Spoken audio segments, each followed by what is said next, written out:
Tech is going to continue to be the main earnings growth driver. Investors are focused on who is at the center of the AI workload. The problem is the valuation's already very high. There is a high bar for earnings to jump over. Earnings are going to be great, but you're going to see significant multiple compression. This is Bloomberg Surveillance with Jonathan Ferro, Lisa Abramowicz, and Annmarie Hordern.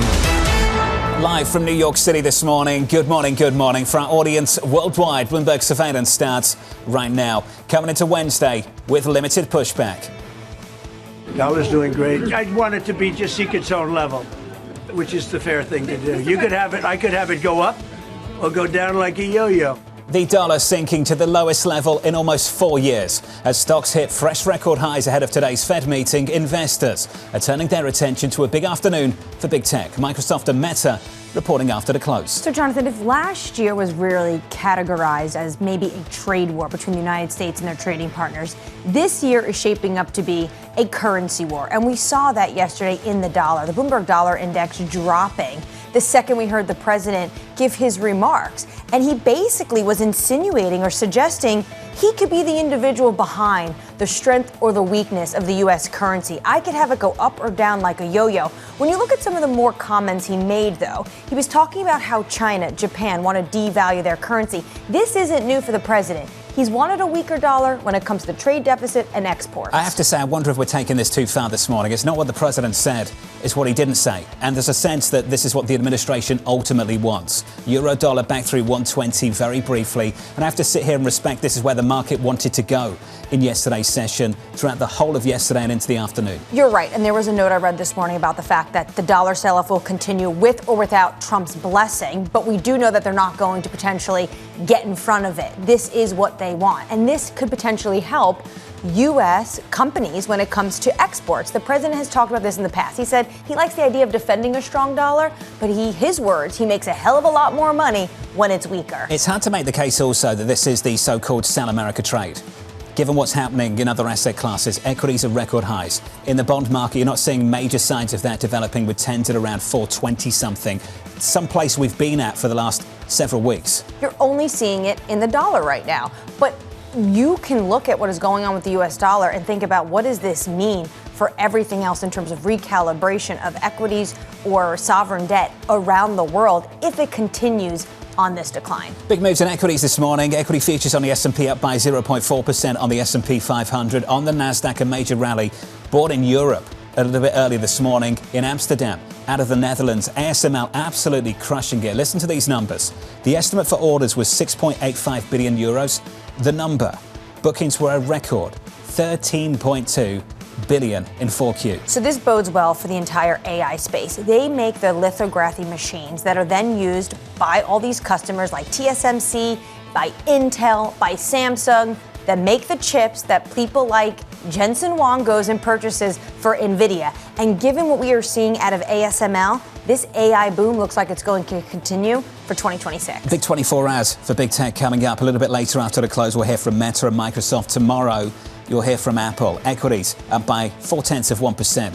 Coming up this hour, we'll catch up with Keith Lerner of Truist with stocks at all-time highs, the former Kansas City Fed President Thomas Hoenig with a rate decision on deck, and James Steele of HSBC as gold continues a record-breaking run. We begin this hour with stocks building on record highs. Keith Lerner of Truist writing, we expect a modest U.S. economic uptick, and the equity bull market still deserves the benefit of the Dow. Keith joins us now for more. Keith, welcome to the program. Let's talk about these all-time highs and what you're expecting from the Federal Reserve later this afternoon. Sure. Hey, well, good morning. The first thing I would say, Jonathan, that's really important, and you kind of hit on this, is that, we're in a global bull market. We track about 40 countries around the globe. All of them, 100% are above their 200-day moving average. So that just kind of gives you an idea of the strength behind this. So it's not necessarily a sell America trade, but as in the past where it was mainly the U.S., what we're seeing is things really boring out globally. And then in the U.S., 10 of the 11 sectors are up this year as well. So that's also a sign of this, broadening. And then your question specifically around the Fed, I don't think that's the most important thing right now as far as the meeting today, because, the market is pricing in the next Fed rate cut to be around June. I don't know that there's much that has changed from the last press conference. I mean, we have actually seen a little bit of an improvement in some of the job data, like initial jobless claims are hovering around 200,000. So I think the more interesting or the more direction that the market's going to be focused on is those tech earnings. And then, hopefully any day here we'll actually get a new Fed chairperson as well. Well, maybe any day, any week, any month. I've got no idea, Keith. I want to pick up on the first point. I think it's so important. You can look at the dollar and create your own narrative. Look around the world right now. We can start domestically. Outperformance for small caps year to date speaks to a better outlook for the economic backdrop. That's stateside. What you see elsewhere, copper, record highs, the Aussie dollar outperforming. Keith, you can see it across asset classes that this looks like a repricing of the global economy and a repricing where we're going to see a better outlook for the year to come. Is that a fair characterization of the way you would define what's behind the price action? I think that is part of it. I mean, when we think about the U.S., we're in the view that we're going to have this uptick, overall. And then, I think the U.S. dollar weakness is helping out. Maybe that's a sign of growth, but also, I mean, we have to remember Fed Governor Myron's, who came out with his thesis about this manifesto around the weak dollar as well. So I think this global change, this kind of resource-heavy demand over time, the tariffs, all this is playing into a bit of a debasement. And then when you think about in the U.S., the sectors that are leading this year are energy and materials. So that kind of plays with this global theme that we're seeing, as well. I will say, I think this is going to be, as we all know, a really interesting week for tech. Tech has really reset as far as expectations, and I think the setup is actually somewhat improved now after this kind of 3-month consolidation for the sector. Keith, just sticking on the dollar for a moment, globally, what does this mean for Asian equity markets, places that are export centric? Well, it could be a bit more of a challenge but from an investment standpoint, it's actually been somewhat of a positive. If we think about, I'll hit on developed first. Like last year, the majority of the outperformance of international developed was currency. Local markets were almost the same. And as a U.S. investor, if you're seeing some currency appreciation overseas, that actually helps your returns. But I guess to your point, at some point, if the currencies like in Asia become too strong, then that will slow things down and hurt the overall economy. But I still think we're in this phase of, it's not enough to really suffocate the global growth trends that we're seeing. I mean, at some point, it will be. I just don't think we're there yet. You mentioned tech as being potentially more important than the Fed today. Microsoft, Meta, Tesla. What are you looking for? Who are you most excited about? Well, I think the one thing I think is somewhat constructive is if you think about last year, people were very excited about tech. They're talking about potentially a tech bubble, and since October 29th, which is when things kind of peaked out, the tech sector is down while everything else has been lifted up. We looked at the relative valuations of tech to the overall market. Back at that October high, the premium to the S&P was about 38%. Where is it today? About 17%. And at the same time, the earning trends or the comparative earning trends are making new highs. So I think at least that bar for positive surprises has been lowered. When you look at underneath the hood, which you also are seeing this kind of big divergence with the semiconductors, which are at all-time highs, versus software, which is down about 15%. So I think the semiconductors, the news that we had on ASML is still showing, hey, this AI theme, it may have been pushed back, but don't forget about it. That's still the dominant theme of this bull market. Hey, Keith, you mentioned the move in software and the weakness there. What do you think's behind it? Well, I think there's a lot of concern around, that AI is taking over our software. Our head of equity said, the old saying was, software was eating the world, and now AI is kind of eating software, and it's something hard to disprove. And some of the new AI, like with the new AI from Gemini, I think is with the coding and so forth, and how quickly you can do things and efficiently on the software side makes people nervous. So it's hard to disprove it. So the software companies are going to have to come out and really try to discuss the demand that we're still seeing going forward. And also, as you have more AI tools, it may mean less licenses as well. So I think that's what the market is struggling. You're seeing a broadening overall market, but you're seeing more of a divergence within tech because of these cross currents. Keith, do you expect those moves to be sustained then? Do you think it will be difficult for software to reclaim leadership? I think you can certainly have an oversold balance, but I think the challenge for software is that it's hard to disprove. So even if they come out and say our numbers are still good, investors will be concerned about the future. I think you are seeing some value investors kind of nibbling down here since they've been hit so hard. So again, I would expect that you probably get some relief in the area, but it's hard to look at them as as leadership anytime soon. Keith, quick final question. Do you think it's fair to call this the least anticipated Fed decision of the last 12 months? I'll go with that. And I hope that it becomes uneventful because, again, I think, with the market not pricing in much and tech earnings and a Fed chairperson at some point, as you said, days, weeks, or months away, it's just not the main focus of this market right now. Keith, not at all. It's good to see you. Thank you, sir. Keith Lerner of Truist. Seems like there's a focus on the politics of the Fed right now and not the policy. And if you ask a lot of people this morning on what they're looking for from the news conference, that's the direction they're leaning in. They want to know what the Fed chair has to say about the Lisa Cook hearing he showed up to, about what's going on potentially in the race. Is he going to stay on as a governor? Also from Anna Wong, our Bloomberg economist, saying her focus is going to be on whether Governor Christopher Waller supports the hold or dissents in favor of cutting rates. And what does that mean for his start in the race to become Fed chair? The race continues. We've got to wait another week or maybe another few hours. I've got absolutely no idea. Let's get you an update on news elsewhere with your Bloomberg brief. Here's Yahara Anand. Hey, Yahara. Hi, John. President Donald Trump saying he's not worried about the dollar's recent slump. The president telling reporters he's comfortable with the greenback at multi-year lows, saying, quote, the dollar's doing great. His comments adding to the dollar's decline, currently trading at its lowest level in nearly 4 years.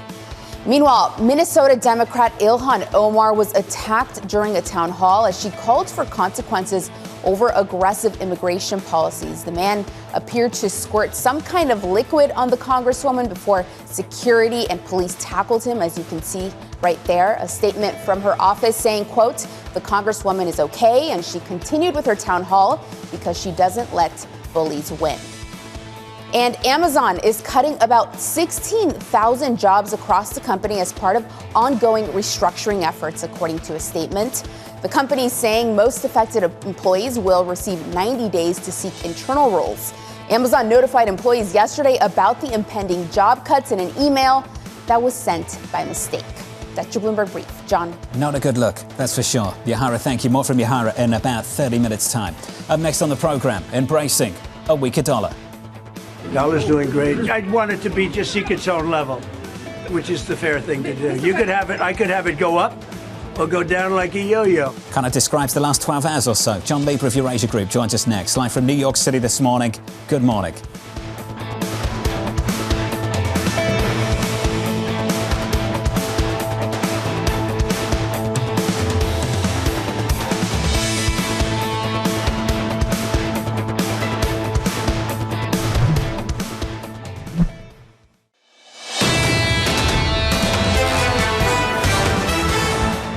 Big day just around the corner. Federal Reserve later on this afternoon. That's not the big moment, that's for sure. At least that's not what's anticipated. The least anticipated Fed meeting in quite a while. The chairman speaks at 2:30 Eastern time. After the close, we'll hear from Meta, Microsoft, Tesla, big tech earnings reporting after the closing bell. On to tomorrow when we hear from Apple. The fireworks are elsewhere. In the equity market, all-time highs on the S&P 500. Futures add to the move, up 1/3%.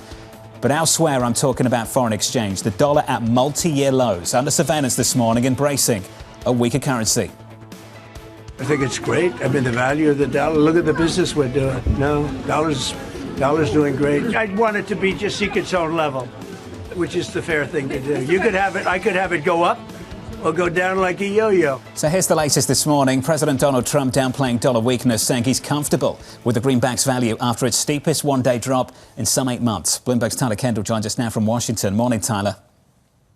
Yeah, hey, John, good morning. Well, a rather relaxed tone from President Trump. As we know, a number of issues are weighing on the currency, driven in part by the unpredictable policymaking here in Washington, including but not limited to concerns about the Fed's independence, these heightened tensions between the U.S. and NATO allies, which really came to a head last week over Greenland, and now even the possibility that we could be heading towards a partial government shutdown. Now, as you well know, there was a lot of speculation headed into the second Trump administration that officials could be more comfortable with a weaker dollar policy, considering that it would make U.S. goods abroad cheaper and could help boost U.S. exports. And President Trump has taken some competing views when it comes to dollar policy before. He's previously touted that a strengthening would be good for bilateral trade negotiations, but has also long maintained that a weaker currency could help those very industries that he has been focused on bolstering, most notably domestic manufacturing. And he made these comments ahead of a speech in Iowa yesterday, where he really did maintain focus on his economic agenda. He tailored his remarks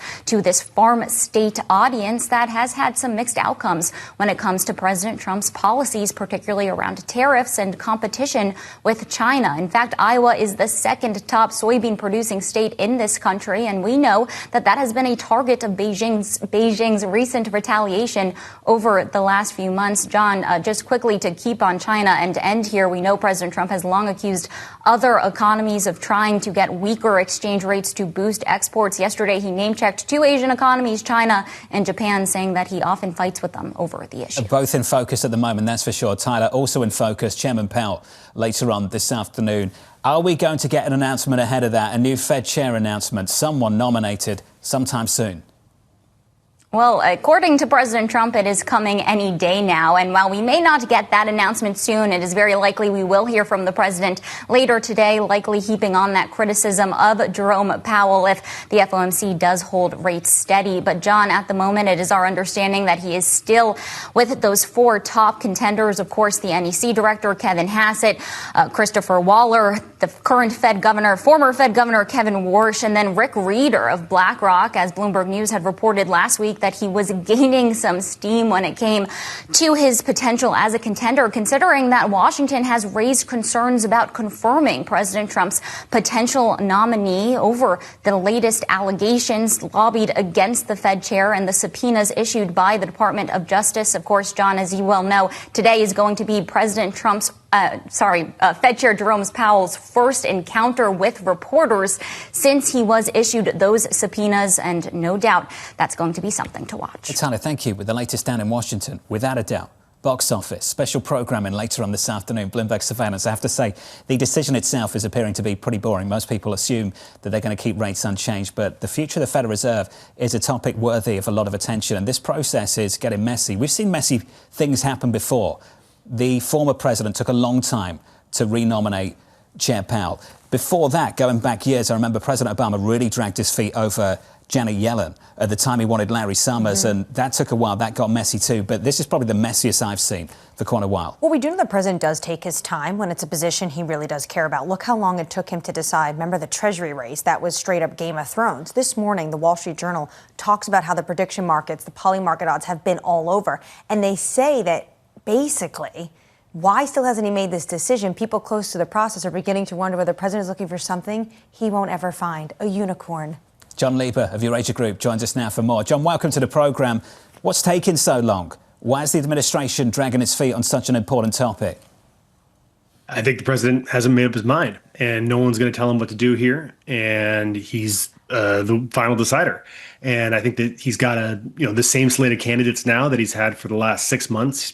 He's narrowed down a few. I think we can say Michelle Bowman's not really in the race anymore. But these four men that he is looking at, I think that he genuinely hasn't made up his mind. Now, a couple of weeks ago, he did indicate that he had made up his mind, and we were getting information that suggested it was going to be Kevin Hassett. And that I think the bottom kind of fell out of that with this indictment or whatever it was that Jerome Powell got over the Fed remodeling. And so that kind of derailed the process, I think. And without that intervention from the Department of Justice, I think this probably would have been decided 3 weeks ago. And now kind of it's a jump ball again. So I think predicting what Trump's going to do here is very difficult. And frankly, predicting the timing or content of any Trump announcement, I think we've learned is a fool's errand. It could be any one of these four. I still think Hassett's in the running, and he could announce it anywhere from 20 minutes from now to the middle of March. So I think that this is there's still a lot of drama left to play out here, and I think Trump likes it that way. Well, when it comes to Kevin Hassett, he's trading at some 6% in poly market odds. You're saying it's underpriced right now. Was it the fact that investors were saying we don't view him as credible as some of the others?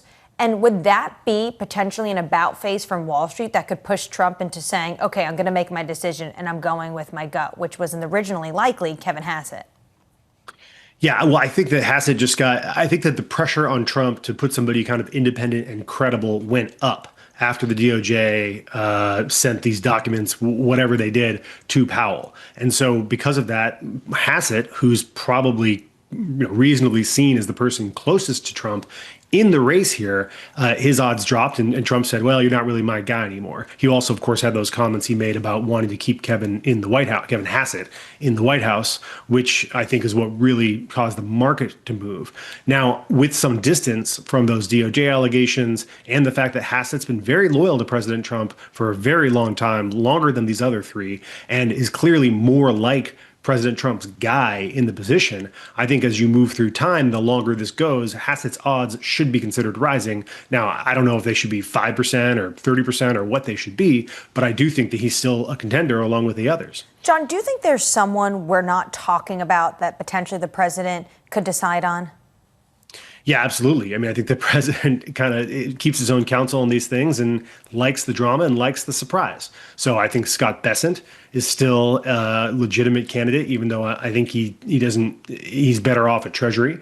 I think Moran could potentially be a candidate. I think there's probably a lot of people out there where the president's going to be looking for options if he doesn't like the current pool he has, which is exactly what we saw him do with the Treasury hunt in the period before the inauguration, where you had these front runners out there, everyone knew who they were, and then all of a sudden Trump's talking about people like Kevin Warsh for Treasury because he's not exactly satisfied with the Bessent versus Lutnick options that he'd been presented. So this drama really could go any way. We've seen everything from this president, and it wouldn't surprise me. There's no twist and turn that would surprise me right now. We're deep into the realm of speculation here, so forgive me, this is not my base case, but I still believe, like John, there is a chance that the president comes out and just says, here's the guy, and the guy's Scott Bessent, and he hasn't even agreed to it. And he just says publicly, that's who I'm picking. Well, based on stories of how the president has elevated individuals before around him to different positions, they find out moments before, sometimes before he sends that truth. What you're saying is basically he would send the truth and then say, sorry, Scott, I know that you were in charge of the search, but the search has led me to you. John, we talked about this yesterday. The issue is there's a home bias here, and the home bias is Wall Street. And I understand why this is so important right now to Wall Street, but for the country, the top issue right now is immigration enforcement. John, can we finish there? Because a year or so ago, the president won the argument convincingly. It's a pretty dramatic turn of events to lose the country so quickly on an issue he dominated on back in November of 2024. John, how does the administration fix this? Yeah, look, I think overreach is a pretty common pattern with administrations who come into office thinking they have a mandate. You saw the Obama administration do it. You saw the Biden administration do it. You saw the Bush administration do it. And when that happens, there's going to be a backlash and you got to reverse course. So I don't think Trump will ever get back to where he was in terms of the credibility he had on immigration or getting the credit he deserved for shutting the southern border, which is something that Biden said was impossible to do. I think he squandered all that goodwill, and now he's going to be playing defense while also going on this very political defense while continuing this very aggressive campaign of deporting illegal migrants in the United States. I think the elevation of Tom Homan in Minnesota shows a renewed focus on illegal migrants who have committed crimes, and that's going to be important for President Trump because it narrows the scope of what they're trying to do while still getting those deportation numbers up. But I also think a challenge for Trump is that they've lit a powder keg here. And, not only are you not going to get the political goodwill that he could have gotten on immigration, there's going to be a lot of resistance that's popping up among not just kind of radical left-wing people, among normal people who see the aggressive actions of their government being taken against citizens. And that's going to be an ongoing problem for Trump. John, appreciate your time. Thank you, sir. John Lieber there for Eurasia Group. That is going to be a difficult one to turn around ahead of the midterms. And to John's point, it's going to be from people like Senator Lisa Murkowski, Senator Tom Tillis. Basically, they are coming out yesterday and they are saying Kristi Noem needs to go. Up next on the program, we'll catch up with the former Kansas City Fed President Thomas Hoenig with a rate decision on deck this afternoon. Plus, Danny's with us. She's got your morning movers. China approving purchases of NVIDIA H200 chips for the first time. That stock is up in the pre-market by 1.6%. From New York City, you're watching Bloomberg TV.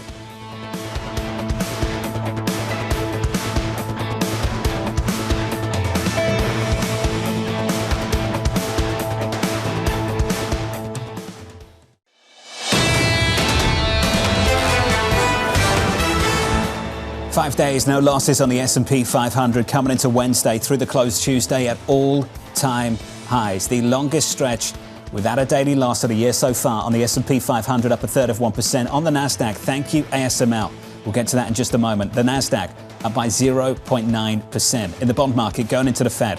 What a snoozer. So many of you are expecting. The 2-year bond yield right now just about in line with Fed funds. 357.12, yields down by not even a basis point. On 10s at the moment. The range for the year, intraday, 410 to 430. At the upper end of that range, 424.72. Going into the Fed meeting later on this afternoon. The fireworks in foreign exchange. Check it out. Euro dollar, 4 days of real euro strength. This morning, a turnaround. This is important. So is the president embracing dollar weakness or not? I've got no idea, but I can tell you this. The ECB is starting to push back.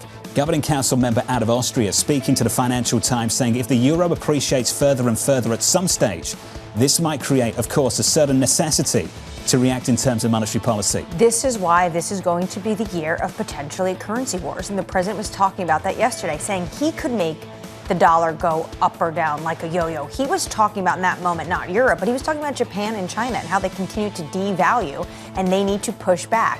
This is why this is shaping up to be an incredibly interesting story, especially after the rate checks we saw from the New York Fed with the banks over the weekend. Euro dollar above 120 for about a heartbeat, dropping back below that level. Right now, 119.69. That's the cross-asset price action. Let's get you some single names, some morning movers. Here's Danny with more. Hey, Danny. Hey, John, you mentioned ASML. What a morning for the chip makers and chip makers of all kinds. The results from the Dutch company were incredibly strong, lifting the sector in the U.S., but we also had earnings here for American companies, Texas Instruments being one of them. Again, a different flavor of chip makers. It's analog chips, but these go in everything from cars to different hardware.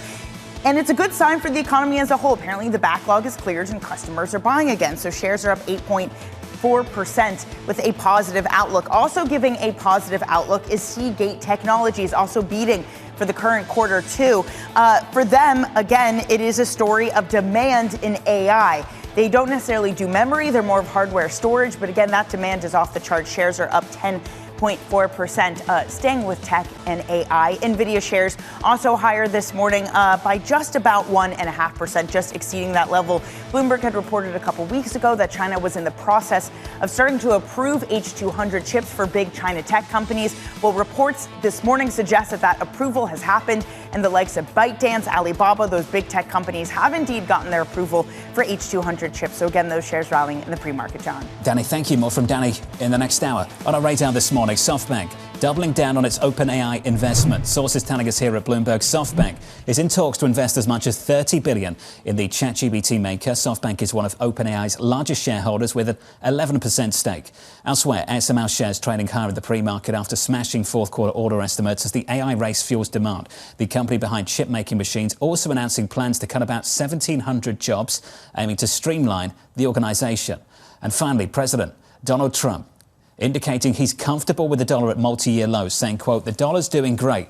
This following the greenback's steepest one-day drop since last year's tariff rollout. The president's comments adding fuel to the dollar's losses. Yeah, immediately you saw that knee-jerk reaction after the president was talking about how other economies like China and Japan have devalued. We've heard him talk about this, not even just last year, but on the campaign trail. In 2016 as well, the president has talked about how a weaker currency, although he loves the idea of a strong dollar, a weaker currency actually helps a U.S. manufacturing base. And that goes hand in hand in what they are trying to achieve with the tariffs. Last year was tariff wars. This is the start of, I think, an incredible FX war we're going to see play out. What do you think the Treasury Secretary's position is on some of the comments and the way they were interpreted in the last 24 hours? I don't know if he would describe it as the president having the ability to make the dollar go up or down like a yo-yo. That's what the president's words were. No one wants a stronger currency right now, apart from maybe the Japanese. That's right. And maybe that's why something might be able to get done on that front. Let's turn to the Federal Reserve. The central bank widely expected to hold interest rates steady today. The former Kansas City Fed President Thomas Honig writing, there appears to be little need for further monetary easing. If the Fed were to cut rates, it would lose credibility. Thomas joins us now for more. Thomas, welcome to the program. Let's talk about why so many people aren't really looking forward to anything happening later on this afternoon. It's the bounce back in jobs, the decline in unemployment. Thomas, how much weight should they put on the most recent labour market data? Well, I think they should obviously put some weight on that because that is the data. So you do look at that. But I think more importantly, they need to look further than that because this is number one, as I've said before, an election year. We're coming off a strong economy. Fiscal policy is stimulative, and the Fed and the president has talked about increasing defense spending even further, so that would be stimulative. Tax reductions are in place. Monetary policy is easy. It's accommodative. Real rates are less than 1%. I think that's forgotten. And the Fed is now in quantitative easing again, in the order of $40 billion a month. That's a big push of liquidity into the marketplace. So those are all stimulative. So there's an enormous amount going on. And then you have the dollar, which you're just talking about. The president talking it down almost, if I can say that. So there's so much stimulative in place. We're in an inflationary boom right now, and I think inflation, not immediately, but down the road, may be an issue. So the question is, obviously, will they cut later? And I think the pressure will be on them to cut from the administration and perhaps others, the market even. But I think it would be an inflationary mistake for the long term. Well, Thomas, let's get into that. Why do you think they should be so uncomfortable with the outlook for inflation when so many people are pointing to the disinflationary forces coming out of, say, shelter for the year ahead? Where would you push back? Well, first of all, shelter is one of the areas that has always shown some slowing there. But the fact of the matter is, I think there's already efforts in the administration to boost housing. That in the short term, that's even got to be inflationary, and in the long run, depending on the amount of stimulus put in, could also further that. So yes, it right now has been holding inflation down, but there's so many other things pushing inflation up, including the stock market, the wealth effects going on. Those are things not to be ignored, I think. So you have to be careful with what one thing you focus on. There's so many more things in play right now. So, Thomas, there is some deep skepticism about the administration's ability to turn around some of these stories. Is your message, don't bet against them? Take them seriously. They could see some results this year.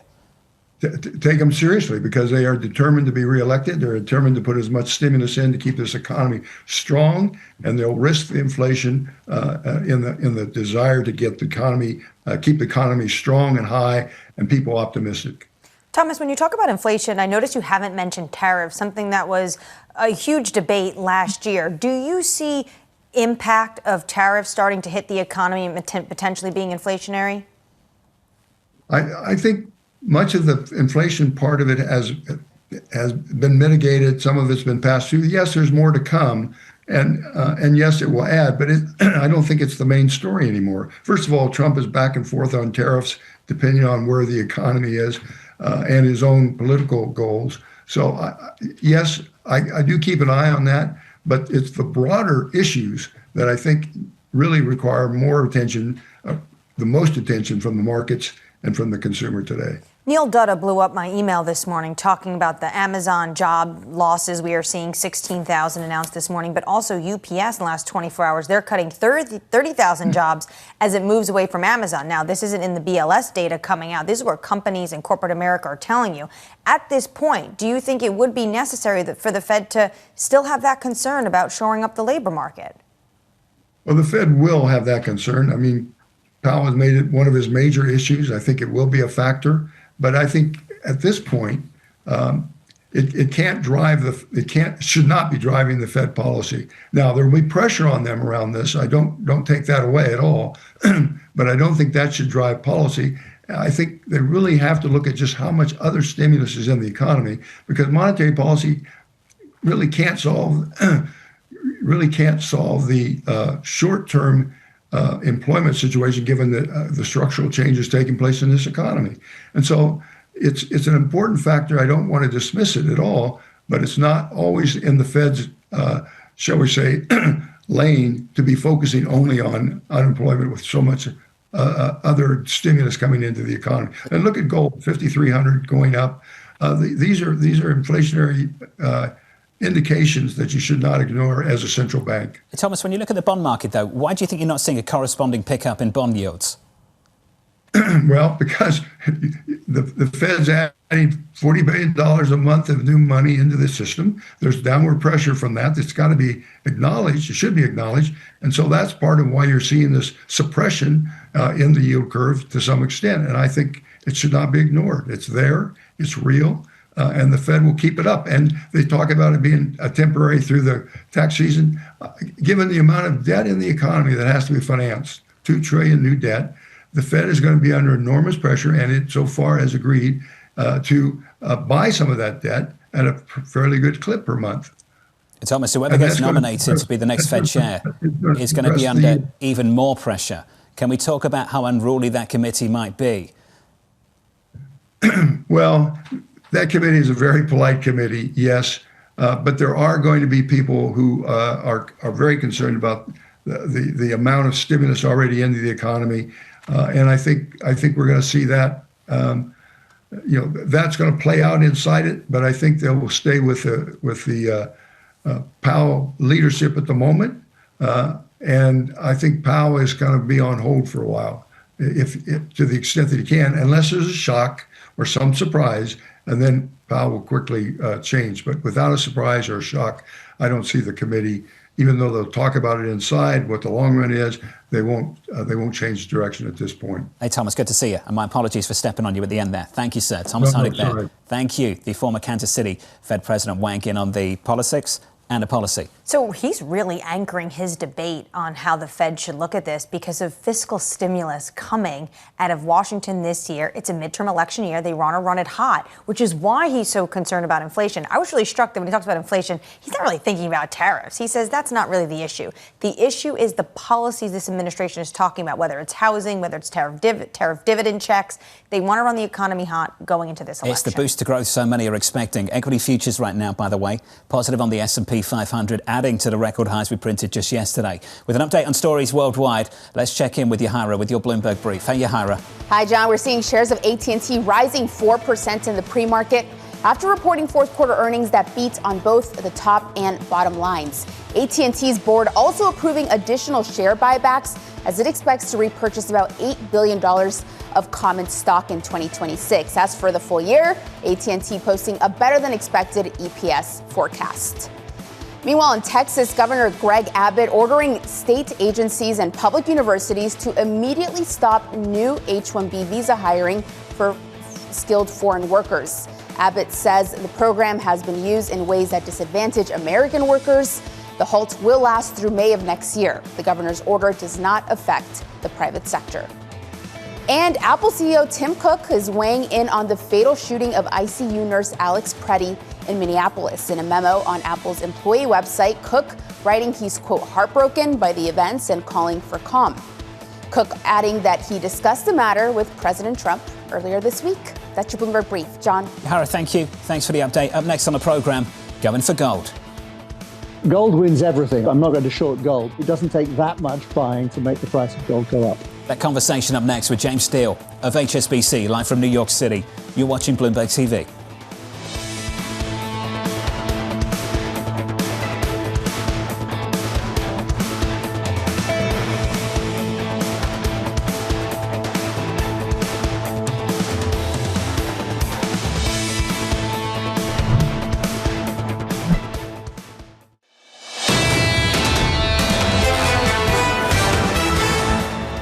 Equity futures right now, the S&P 500 shaping up as follows. Positive by 1/3%, up by 0.9 on the Nasdaq. All-time highs coming into Wednesday. Under surveillance this morning, records elsewhere. Going for gold. Gold wins everything. I'm not going to short gold. For the time of, yes, rising equity prices, yes, risk on in one sense, and yes, low volatility, but historically very high uncertainty economically and geopolitically.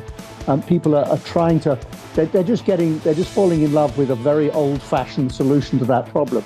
And it doesn't take that much buying to make the price of gold go up. So here's the latest this morning. Gold surging to a new all-time high, extending its record rally on continued dollar weakness. James Steele of HSBC writing, gold remains supported by geopolitical risks and may rally further if the dollar weakens again.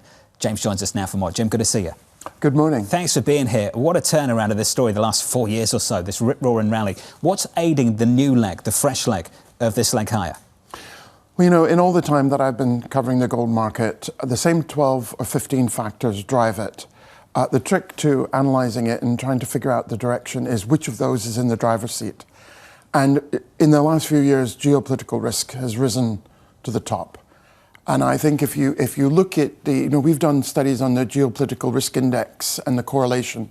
And what we found in the last few years is that unlike periods before, gold would give back the gains it made on a particular geopolitical event. Now it's not. It's retaining a good portion of them. So then it then goes up again when the next event occurs. And that's why we've been able to get above 3,000, above 4, and now above 5. Is there something about the changing character of those geopolitical risks? Can you pinpoint something and say, it was Russia, it's what happened there, and because of that, there's a new floor for gold? Well, it was kicked off by the invasion of Ukraine. This current leg of the rally dates back to 2022 with the invasion of Ukraine and subsequently very heavy central bank buying later that year associated with those geopolitical risks. Now, since then, we've had a number of other incidents, and, pick the one. We go from one to the other. So we don't seem to have, there's Iran, there was Venezuela, there's Ukraine. And without putting too much emphasis on any one of them, I think it's the string of events and the cacophony of them that has kept the risk level high and sent money into both a hard asset and a safe haven asset, and that's gold. So where do we go from here? We're past $5,000 a troy ounce, which many people were expecting us to get through at the end of this year. We're not even at the end of January. How much higher can it actually go? Well, that's right. And we had said a while ago that gold would get to $5,000. It's done that, as you pointed out, very early in the year. We're now looking, and then we've looked at 5,500 in our latest research, but that is also quite close. So you've got to take into account, this near parabolic moving gold does invite volatility, and it does invite profit taking on any positive news that might come out, be it on any one of a number of fronts. Something could happen to cool this a little bit. So we are going to see, because we have a lot of new money coming into the market, that's going to be volatile. It's going to be prone to liquidation. So we're going to see frequent pullbacks. So I think rather than pinpointing an exact number where it can go, I think what we've got to be prepared for is increased volatility. We already saw selling into this rally overnight, and yet the market's gone back up again. Recent pullbacks, or a recent pullback, could be something like potentially announcing a peace deal in Ukraine. But isn't the central bank buying enough to bolster where the price is right now? Well, no, and I don't want to attribute too much to the central banks. They kicked off the rally and they've sustained the early part of it. But we think their buying was maybe a little less last year than it was the year before. Now we've got a whole range of institutions coming in, and many of them are agnostic to the actual price of gold. It's more of a hedge. Because if you have an equity portfolio, you're looking for a portfolio diversifier.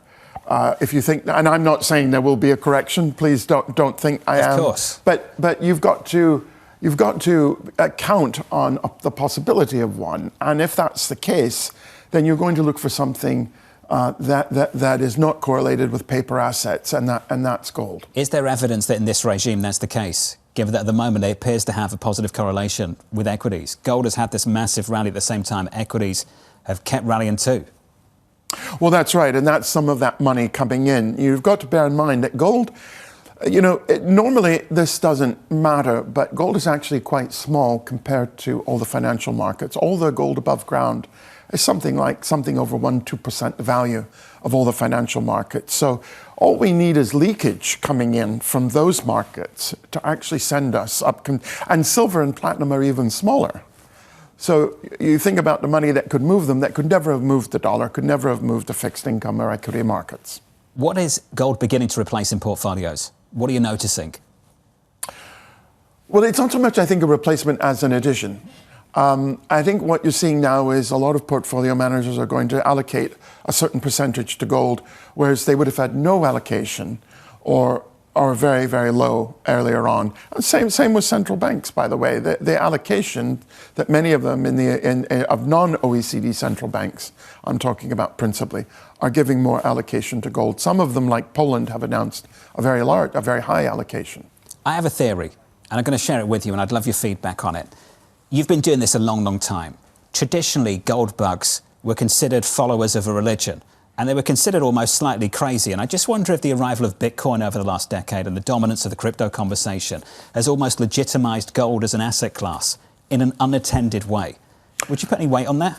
Just a psychological shift in the last few years. That's an interesting way to look at it, and I hadn't thought about it in that before. What we've concentrated on is looking to see if Bitcoin has encroached upon gold, and we cannot see any cannibalization in the gold market by Bitcoin.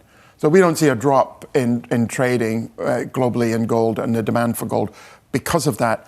Now, you pointed out there's always been a fringe element in the gold market, and it's basically founded on distrust of government, which we've never been associated with that branch. But as other things come up, what I think you're pointing to is gold has moved back into being more mainstream. Many asset managers, many portfolio managers who've never contemplated buying gold are now becoming acquainted with the bullion market. So in that sense, you're right. It has moved back to the center. Do the two trade in parallel? We're not seeing the same rip we're seeing in gold as we are in Bitcoin. Why is that? No, they don't. And there's a different profile in gold. There's a different demographic.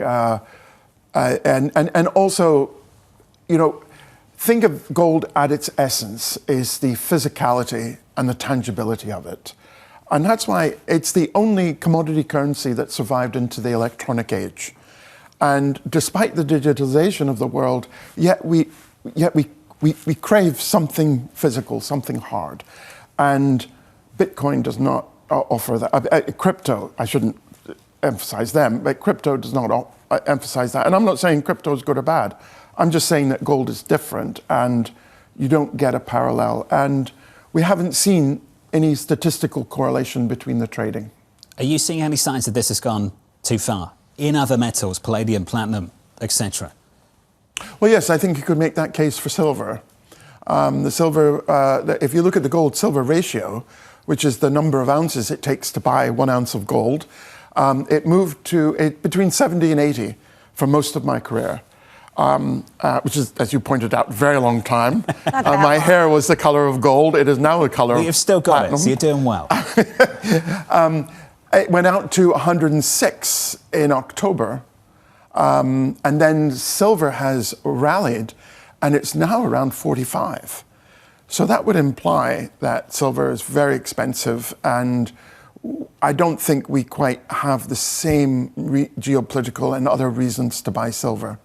So I suspect that the canary in the coal mine might be more the white metals, which are much smaller and have also moved up very quickly.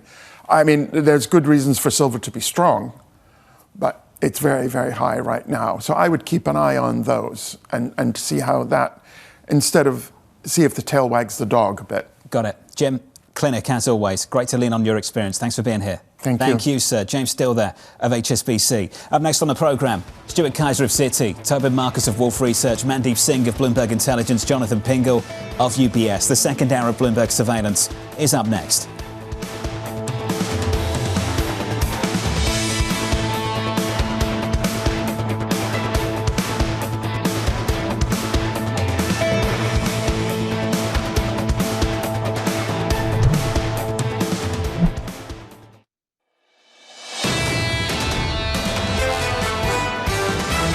We think that the Fed can cut rates a few times this year. It's time to take a breath on these rate cuts. They're in a holding pattern given the strength in the economy. There'll be a dovish meeting even though they won't cut. Hopefully we see a little bit more guidance from the Fed. This is Bloomberg Surveillance with Jonathan Ferro, Lisa Abramowicz, and Annmarie Hordern. Live from New York City this morning. Good morning for our audience worldwide. The second hour of Bloomberg Surveillance starts right now. In your price action, your scores look like this. All-time highs coming into Wednesday. We add some weight to the rally. Up a third of 1% on the S&P. On the NASDAQ, up by 0.9%. Big tech having a big run going into earnings after the closing bell. We'll get to that in just a moment. The fireworks, the drama in foreign exchange. Check it out. The dollar showing just a little bit of strength after 4 days of weakness. The dollar yesterday, the biggest one-day drop on DXY going back to August of 2025. The president's words not helping the situation. You'll hear from the president again a little bit later on today. You'll also hear from Chairman Powell, and then you get the results. Meta, Microsoft, Tesla after the closing bell. So everyone I know is so excited about the tech results and what is going on with the AI trade, and we can see more legs higher when it comes to that. But for the dollar, This is really incredibly interesting is how this year is shaping up. It comes after the rate checks the New York Fed did in terms of what is going on with the dollar-yen trade. The president saying, I'm the person that likes a strong dollar, but weak dollars make you a hell of a lot more money. That's what he said last year, and that's what we're seeing almost in action happen this year. And he's basically saying, I can make it go up or down, his words, like a yo-yo. And the market took that as like, they're not going to get in the way of this, and they actually might be encouraging this. Yeah, there's a phrase, pushing on an open door. This is where the market was leaning anyway. I'm not sure how much weight I'm going to put on the president's words just yet. Want to hear what he's got to say about it if he's asked about it again later on today. And also, where's the Treasury Secretary and all of this? I'd love to hear from Treasury Secretary Scott Bessent about whether that is something they actually want to see. Well, potentially he's having calls with his Japanese counterpart when it comes to the Treasury Secretary, or at least at this part, maybe doing the final interviews from who's going to be the next Fed chair. But this is something this administration is leaning into. And what is so interesting, it's just the dollar right now. There's no movement right now in bond yields. You have equities, again, at an all-time high. It is just the dollar that is showing weakness. And this is going to be incredibly challenging for our big trading partners. I've heard the case. We've all heard the case. It's sell America. But you look elsewhere, small caps outperforming. Doesn't sound like it's sell America. It sounds like it's buy the global economy right now. Kospi at a record highs. South Korean equities have absolutely ripped. That's usually something you'd see alongside a better growth profile for the global economy. The Aussie dollar outperforming, that's the strongest currency over the last 12 months or so. That would speak to the same thing.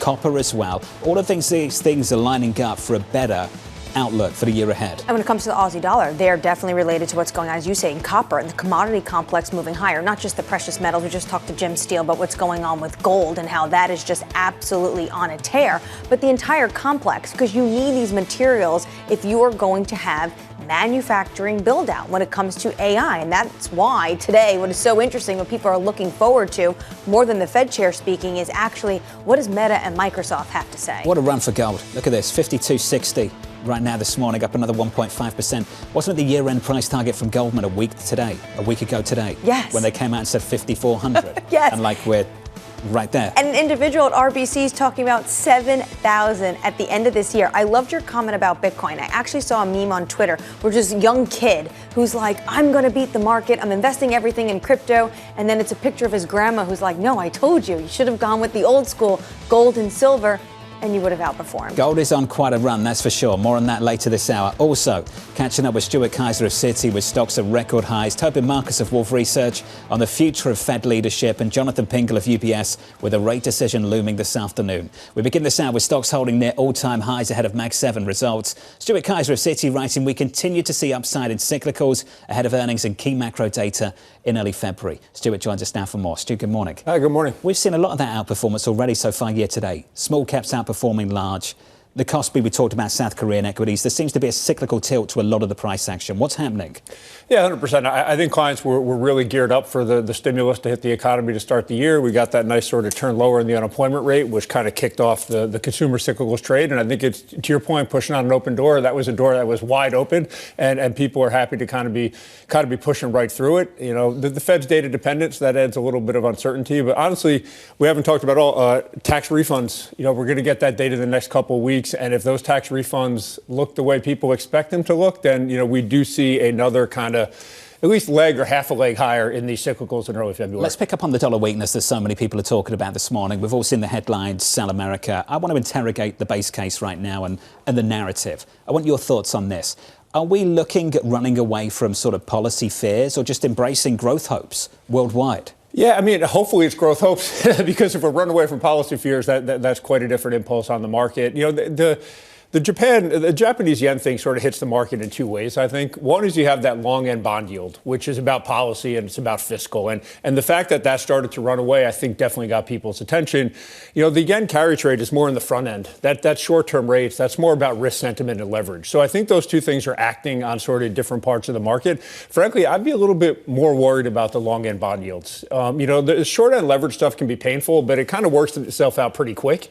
if we really get that sort of long end bond yield moving, and we've already seen it happen in bonds and in gilts and now in JGBs, if that spreads over to the U.S., that's a bigger issue to me. Any signs that's happening, though? Because I've been very surprised by how insulated the global debt market seems to be in the face of what developed in Japan just last week.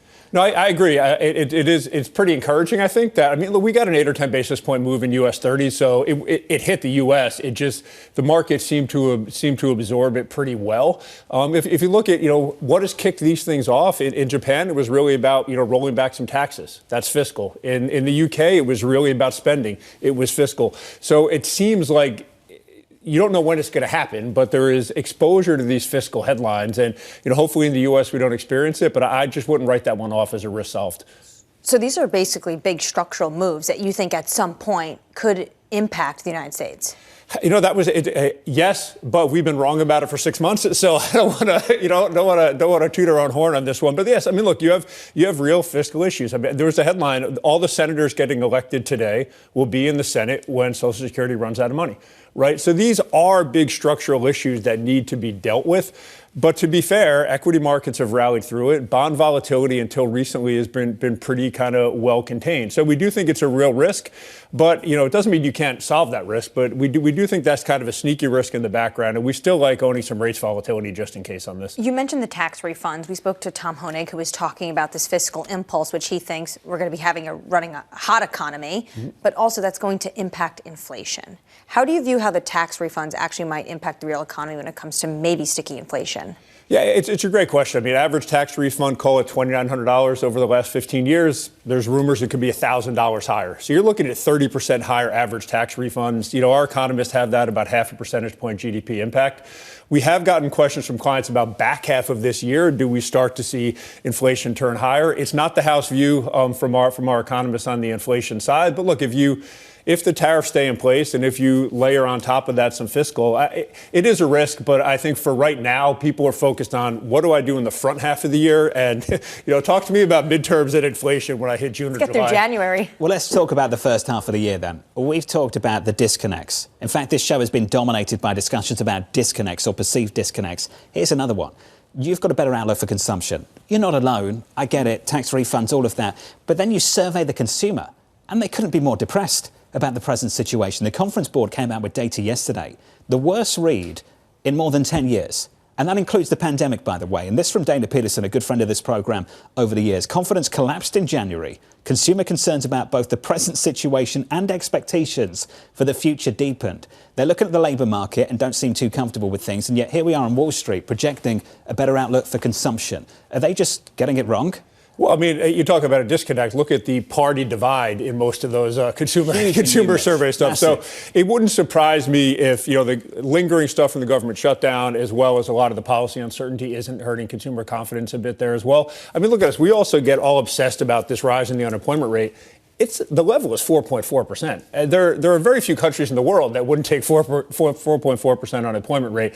And then this also gets into that sort of K-shaped economy, idea. Is it asset owners and high-income folks that are really benefiting, and you're seeing kind of a lot of pressure on that lower-end consumer, and you can imagine how that would flow through to kind of weaker and lower confidence. The hope, I think, is from the big, beautiful bill, et cetera, is that you're providing stimulus to the low and middle-income consumer to kind of close that K down a little bit. So I think what you're seeing is a little bit of the K-shape and a little bit of policy uncertainty really impacting that negative sentiment. So stick with small caps, stick with cyclicals? Definitely cyclical. Small cap wasn't our favorite coming in. It's obviously worked quite a bit. Our view on small cap is last year it was all about rate cuts. You're getting these insurance or risk management cuts into a decent economy. If the Fed is now data dependent, they're not cutting really unless you get weak growth data. So really, to me, small cap has gone from a rates trade to a growth trade this year. So we like that. We like the consumer side of things. And frankly, coming into the year, our view is own the under-owned traditional cyclicals. Energy, materials, potentially banks. The banks hasn't really worked out at the large cap side. It's worked more at the lower cap side. But yeah, we still like the cyclicals trade. And if that puts you in IWM, no problem with that. Do you think the White House has disrupted the banks trade? They're doing their best. Is that thrown that trade off for you? Look, let's see when we come out of earnings how those large cap banks do. It's easy to say that the credit card cap and things like that are negative for banks, but the deregulatory push is equally powerful. Our M&A targets basket has just been a monster year to date, which suggests that people are pretty excited about deal calendar activity and et cetera. So I wouldn't write off the large cap banks just yet, but yeah, there is a policy headwind there. That's an earnings argument. I want to make the valuation argument. I think it's difficult right now for people to invest in the banks when they know, for now at least, some of those stocks have got a target on their back and they can wake up on any given day with a new announcement by the president that's going to disrupt that trade. Look, I think that's fair, but if you look at like regional banks and the smaller banks have done fine. Where is the target? The target is on the large cap guys. So, it is a bit of a headwind without a doubt. What you hope is the deregulatory push, the deal calendar, and frankly, an accelerating U.S. economy. Banks are domestically facing cyclical. You hope they get a benefit from that. But to your point, what would you rather be in materials, owning exposure to silver and gold right now, or in banks? You'd probably go with materials. And frankly, the consumer trade to us is much more short-termish. That is, get this tax refund data, enjoy it for 2 to 3 weeks, and then probably kind of close that trade out. Materials where the Oval Office could take an equity stake versus banks, Jonathan, where the Oval Office is basically going to be throwing darts at you, even if we don't see legislation for this interest rate cap. Got any companies in mind on who's next to the president takes a stake in? You don't have to answer that, Stu. We'll let you go. It's good to see you, buddy. Thank you very much. Thank you, mate. Stuart Kaiser there of Citi. Equities at the moment up 1/3% on the S&P with an update on stories worldwide with your Bloomberg brief. Here's Yahira. Hey, Yahira. Hi, John. President Donald Trump saying the reshuffling of the leadership running his deportation efforts in Minnesota is going well. The president saying his border czar, Tom Homan, has been meeting with Minnesota's governor and the mayor of Minneapolis. Trump also saying Homeland Security Secretary Kristi Noem will remain in her post. Meanwhile, JP Morgan telling its investment bankers to work harder to close the gap with rivals on M&A. Sources telling us here at Bloomberg, the co-heads of global banking say the group underperformed last year. JP Morgan's investment banking fees unexpectedly fell in the fourth quarter as revenue from M&A advisory declined. And demand for long-duration Japanese bonds rebounding at the latest auction, with the 40-year bond drawing the strongest interest since last March. The results helping to stabilize sentiment in the long end of the Japanese yield curve, but strategists are warning that volatility is likely to persist until the country's next election on February 8th. That's your Bloomberg Brief. John. Yahira, thank you. More from Yahira in about 30 minutes. Up next on the program, awaiting the next Fed chair.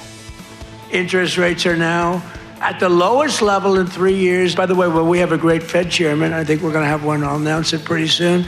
You'll see rates come down a lot. Up next, Tobin Marcus of Wolfe Research, live from New York City this morning. Good morning.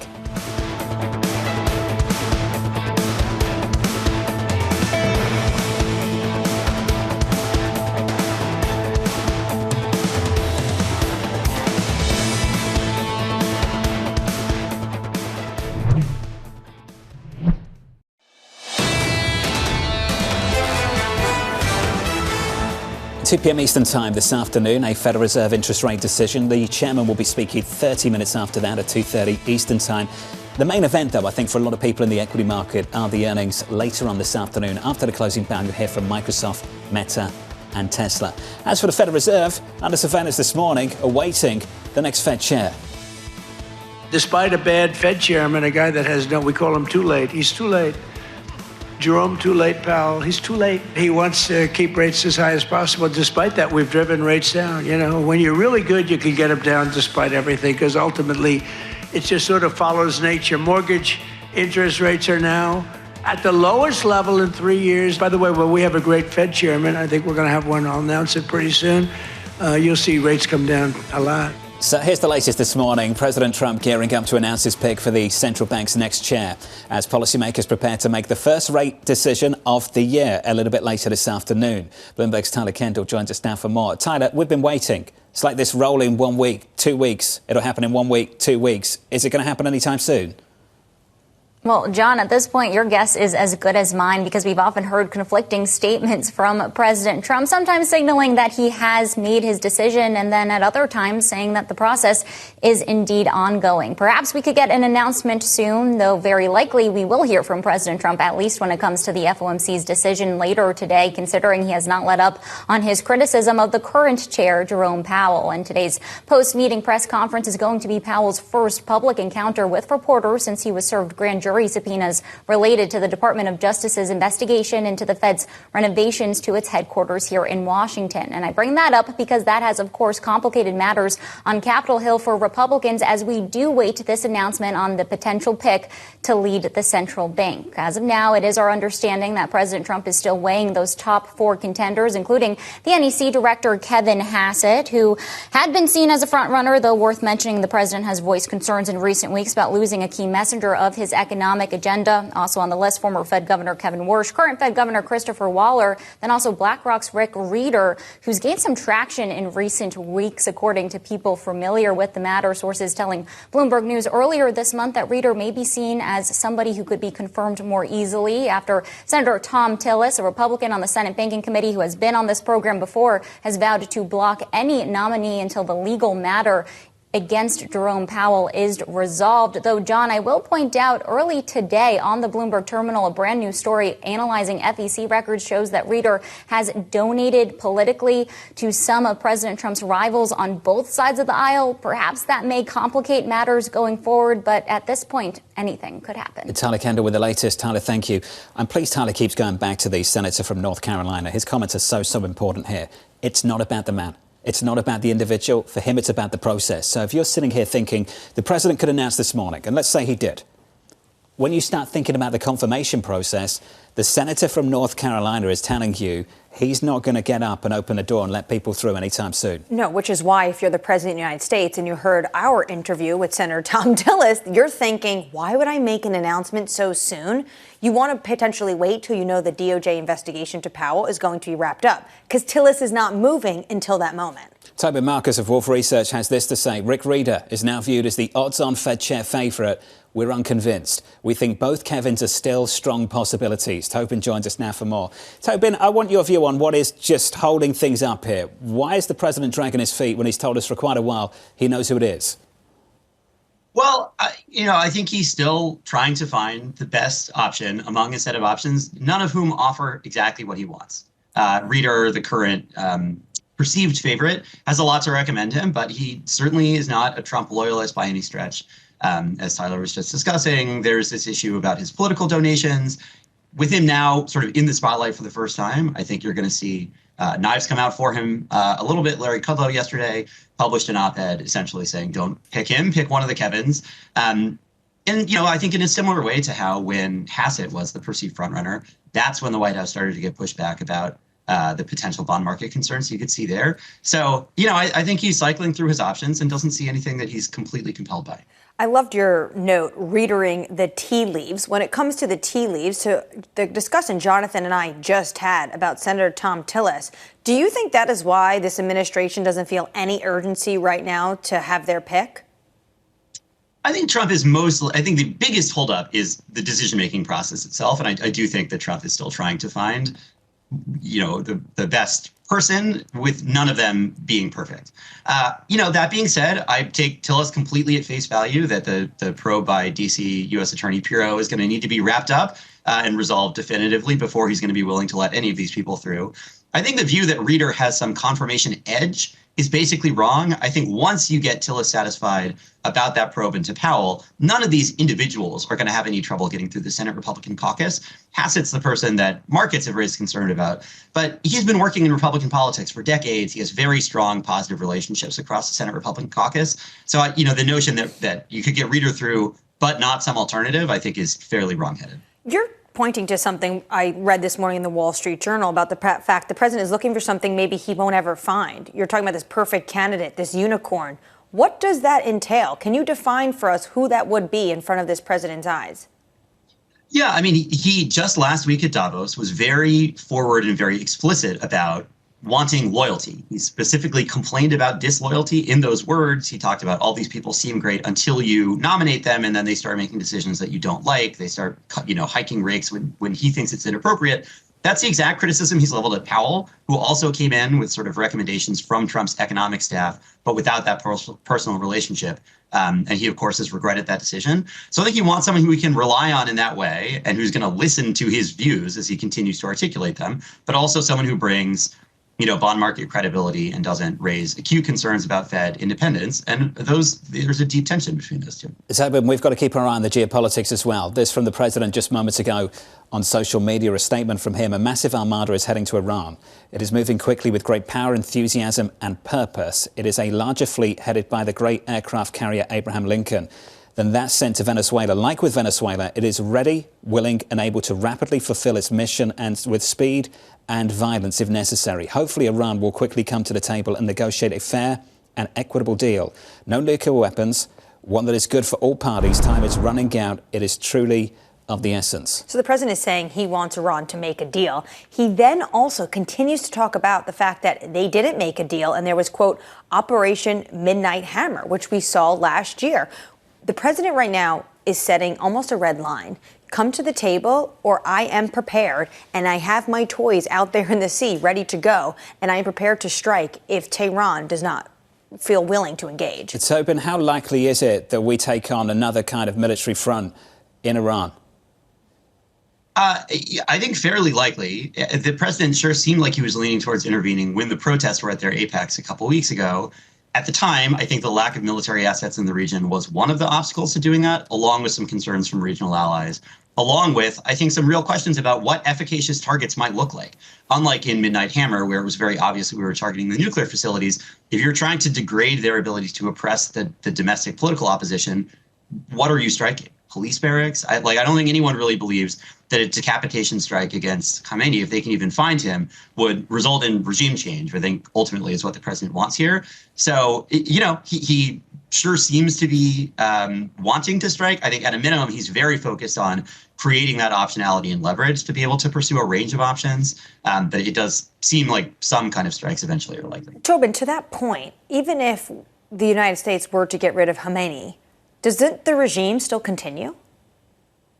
Yeah, I think the only way that you see actual regime change is kind of cascading defections among the security elite, and we've seen no sign of that whatsoever. Generally, that happens when they're asked to fire on protesters. Like if they refuse to do so, that's when you can start to see elite defections. And of course, they just massacred thousands of civilians who were protesting in the street. So I think if we were going to see it, we would have seen it. Replacing one person at the head of the regime, I don't think there's any plausible scenario by which that would result in the entire regime turning over. Tobin, it's good to see you. Tobin Marcus there of Wolf Research. Tobin, thank you. Just on that last point, developments with Iran and the United States, equities backing off from session highs, just trading a little bit softer in the last few moments. Also, check out this, Deutsche Bank. Get the chart up and let's have a look at that stock. Trading softer over in Frankfurt, Germany. That stock is down by close to 3%. Here's our latest reporting that Deutsche Bank has said its offices are being inspected by law enforcement officials. This is the quote from the bank. We can confirm that the Frankfurt Public Prosecutor's Office is on site in our offices. The bank is cooperating fully with the prosecutor's office. We cannot comment further. Reports came from the German news outlet Der Spiegel a little bit earlier on today that the public prosecutor's office is conducting a probe into suspected money laundering against unknown employees of Deutsche Bank, and they were signing information from the prosecutor's office. That's the latest on that bank. Any more information, I'll share it with you. Deutsche Bank over in Frankfurt, Germany, trading lower by close to 3%. Up next on the programme, we'll catch up with Bloomberg's Mandeep Singh ahead of key Mag 7 earnings later on this afternoon. Plus, Danny has your morning movers. What a quarter from ASML. The stock is up by 6%.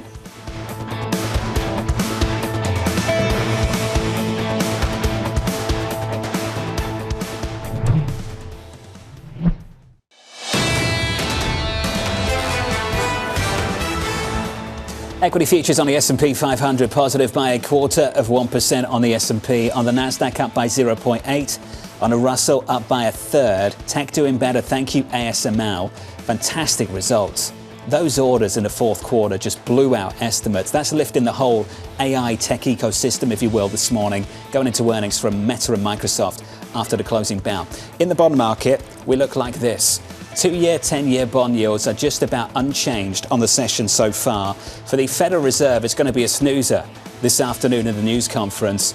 But the focus will be very much on the politics. There will be questions, no doubt, from journalists, repeated questions about the future of the Fed, the chairman's future, and his very punchy address a few weekends back. And I just hope that the journalist, PSA to you guys, and I know Mike McKee is prepared for this, when he says no or gives a very abrupt, short answer, please come back hard with a follow-up to make sure you can try to get something out of the Fed chair. Also, Jonathan, not just the politics outside the meeting when the chairman addresses the press, but also inside the meeting. Anna Wong, Bloomberg economist, talking about where does Governor Chris Waller put his dissent or not? What does he do when it comes to this rate cut? What does that mean for his chances of maybe getting the nod from the president? After some two-way dissent at the last meeting, we are going to see some more dissent a little bit later this afternoon. Let's turn to foreign exchange. No dissent from the president yesterday regarding the dollar weakness, and that just encouraged another leg lower, weaker. This morning, check out euro dollar. This is important. Euro dollar is actually negative on the session now. So the euro is weaker. We breached 120 for a heartbeat, for a couple of minutes, and then we got some pushback. This is the question I've got. Can Europe live with 120? Is it willing to live with 120? And when I say Europe, I'm really meaning officials on the ECB. One official from Austria already pushing back against where the euro's trading and talking up the prospect of action further down the road if this continues. Because they're concerned. What does this mean for the European Union? What does this mean for the Eurozone's exports? That is why they're concerned, and that's why this year is going to be dominated potentially by currency wars. This president doesn't care if we have a weak dollar. He thinks it's good for manufacturing, and he thinks it's good for U.S. business. Euro dollar this morning, 119.80. On our radar this morning, President Trump saying he's comfortable with the dollar's drop. His comments fueling speculation that the currency is at the start of a longer-term decline. No, I think it's great. I mean, the value of the dollar. Look at the business we're doing. No, I want it to be just seek its own level, which is the fair thing to do. You could have it. I could have it go up or go down like a yo-yo. The president's remarks driving the dollar lower, but extending gold's record-breaking rally to an 8th consecutive session. What a move over the last year, the last 4 years. I just wonder if the president really understood what kind of conversation he was actually engaging with yesterday when this question was asked. I think potentially traders viewed it as the president is insinuating he has some jurisdiction or can have some power over the dollar with some policies. And I'm not exactly sure that's what he meant. But he did say, I could make it go up or down. He said like a yo-yo. Those were his words. More importantly, he also was talking about his issues with two countries, China and Japan. And he says, for years I've been fighting them because they keep wanting to devalue. And this has to go with things he really cares about. The U.S. trade deficit and also making sure that the U.S. has a strong manufacturing base and that can actually export those goods. I think it's fair to say also the president's attention is firmly elsewhere at the moment. The number one issue in this country has to be immigration enforcement and the tension that's been building over the last week. That takes us to our next story. The Senate Majority Leader John Thune saying bipartisan talks to avoid a partial government shutdown are underway. Democrats are demanding the Department of Homeland Security be stripped from a massive funding bill and calling for the resignation of the DHS head, Kristi Noem. And Senator Lisa Murkowski is joining Tom Tillis with that call. They do not think that she should be leading DHS right now. They have been trying to get her on the Hill, Senator Tillis especially, for a hearing. And it hasn't worked out, which is why we haven't seen officials at DHS being able to give in their hearing or confirmations. Now Kristi Noem is set to appear in March. And my question is, will she even be the head of DHS when it comes to that? Because this is getting incredibly challenging for this president. Obviously, he's putting a lot of attention on this. At the same time, it's also going to be very noisy because Democrats are not going to vote for DHS funding if it's linked to the appropriations bill. And that leaves us with a potential partial government shutdown this weekend. The President Trump news cycle can move really, really fast and quickly. I'd never underestimate that. But on this particular topic, the imagery of the last few weeks regarding this story and this effort is going to scar a lot of people going into the midterms at year end. And you just wonder how recoverable it is for the administration and the White House to try and turn this issue around. It's horrific. And Nate Silver wrote about this over the weekend. Quote, Trump is losing normies on immigration. Americans might want strong border enforcement. They do want that. They voted for that. But they don't want ICE agents killing civilians. That's what he wrote. And then he showed this chart where you have Trump's overall approval rating. Now immigration is more tethered to that overall approval rating, and it's going down. And this is the argument he won. He dominated in the election of November 2024. I want to turn to this story on the labour market. Amazon cutting about 16,000 roles across the company as part of ongoing restructuring efforts. Yesterday, the tech giant mistakenly sent some workers an email and calendar invite prematurely announcing the new round of layoffs. That is just not on. That is not only embarrassing, but it is absolutely terrible, whoever received that email. Yeah, amateur hour. Really, really nasty if you're one of those individuals, one of those 16,000 employees that now is losing their jobs, and you get this mistakenly sent to you, but you actually are losing your job. Is incredibly challenging right now. The company will offer U.S.-based employees 90 days to search for a new role internally, so potentially some off-ramp there. But this isn't great news, and the way it was rolled out, really terrible look for Amazon. Amazon this morning positive by about 0.4%. Want to stick with tech. Microsoft, Meta, Tesla, IBM all set to report earnings after the closing bell, with investors looking for progress in artificial intelligence. Mandeep Singh of Bloomberg Intelligence joins us now for more. Mandeep, good morning. Good to see you. Who stands out for you? It feels like to me the main event is actually going to be Meta, because Meta has traded so much softer relative to, say, an Alphabet. How much pressure is on Zuckerberg right now? There is a ton of pressure, because if you are talking about $100 billion plus in capex this year, and your pitch is we are developing an AI assistant that will be rolled out across their family of apps, I mean, look, they have to do something, because there is a risk that AI-generated content could take some time away from their family of apps. So they're right in investing in that part of the business. It's just they don't have the results to show, like a Claude or what Google has done with AI overviews. I mean, I find myself going to AI overviews a lot more than asking ChatGPT what I was doing 6 months back. Interesting. What is it about the content that it's replying with that makes you do that? So just I'm finding all the answers, and it's so seamless. I mean, I have my habit of going to google.com, and I'm finding stuff in AI overviews where in the past I would have gone to a chatbot to do that. So look, there is the virality of the coding agents. So that's the one market that has taken off in the last 6 months. Claude and Cursor and all these companies have done really well. But we are talking about $600 billion in aggregate capex from hyperscalers for 2026. How do you justify that if you don't have 10 such use cases like coding agent? And that, for me, will be the focus. This is the issue, and you and I caught up about it earlier this week. How the stock responds to that capex story, because $1 of capex from Meta is not the same from, say, a Microsoft. Yeah. There was some pushback at the end of last year. Yeah. Do you think that investor nervousness around that stock and that level of capex is still there coming into this print?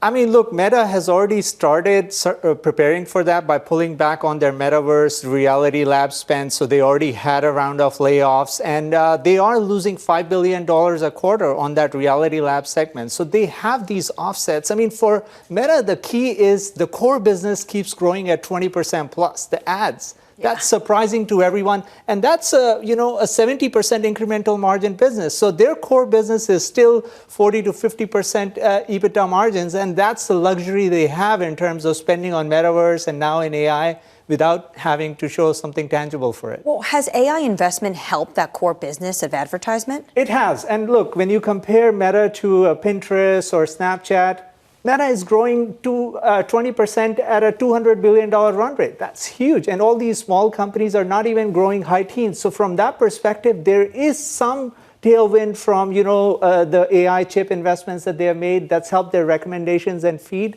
But still, you're not talking about, what they're doing relative to Microsoft or Google. What you're basically saying is the return on the investment, if you're an investor, is not there yet, even when you look at how AI is helping some of this advertisement. Yeah, and look, the vision is with the AI assistant, they can make the app more sticky, people will spend more time.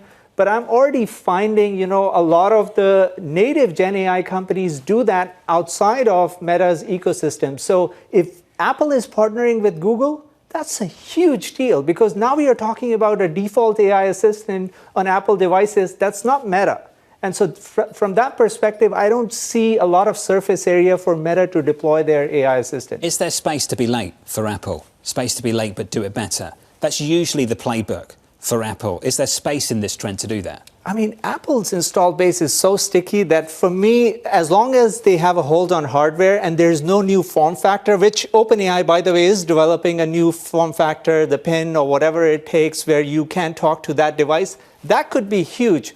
But until then, we're talking about like Mac Minis have taken off because everyone wants to deploy large language models on device right now. So Mac Mini is a category that has really done very well in the last 3 months. So from that perspective, Apple to me still has that hold on hardware that no one else has. Can we finish on OpenAI? You mentioned it. The funding needs this year. Can they be met? Well, Sam Altman has said their revenue growth is proportional to the AI infrastructure capacity they have. So last year they grew 3x because they grew their gigawatt capacity 3 times. So that's the pitch he's making to the investors, that as long as you keep funding, I'm going to show you that revenue growth. And investors are buying into it. I do think this space is more challenging because Google AI Overviews has done well and Google has caught up. So it's a lot more competitive now than it was probably 6 months back. If OpenAI went away, not saying it will, if OpenAI went away, would these hyperscalers be spending as much money as they are? They would. I mean, look, there is a real transition in terms of traditional infrastructure to AI infrastructure. This is more compute intensive, but the margins for these companies are terrible right now. When you look at OpenAI's margins, I mean, I'm sure they have negative gross margins and it's not improving incrementally. So they are really subsidizing this.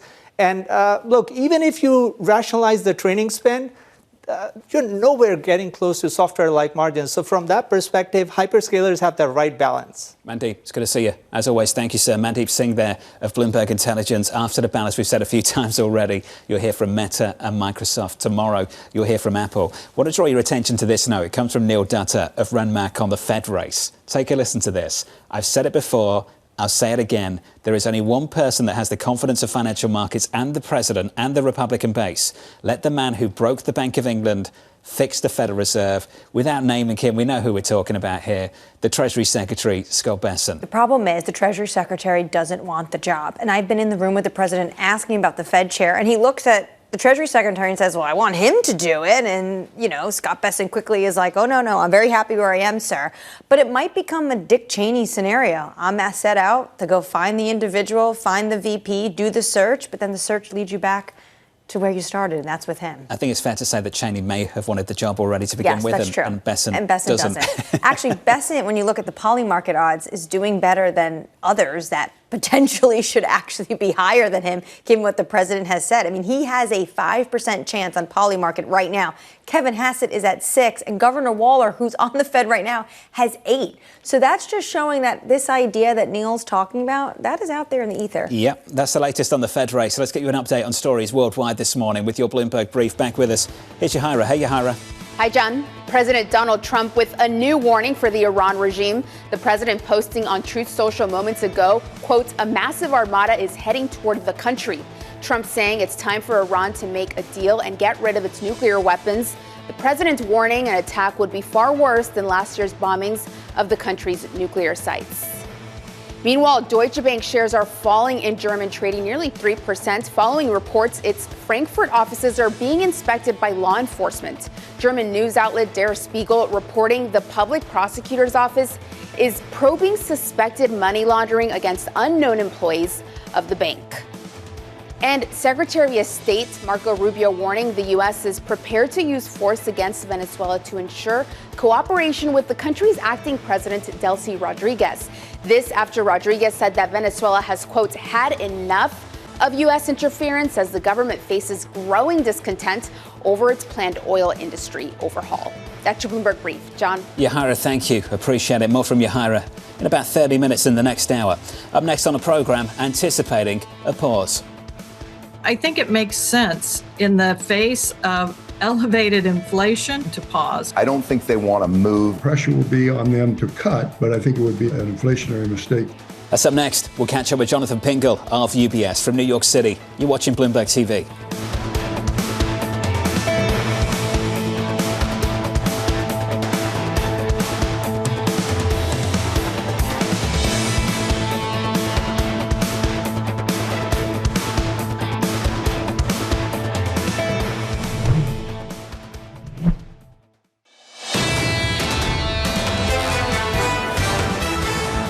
It's my job to be honest with you.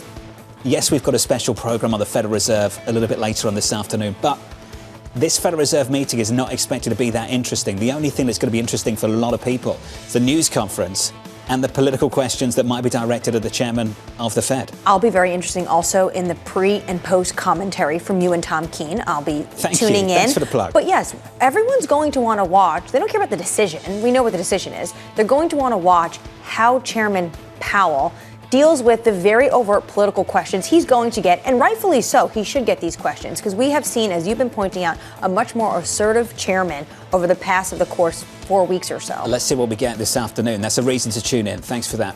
Under surveillance this morning, anticipating a pause.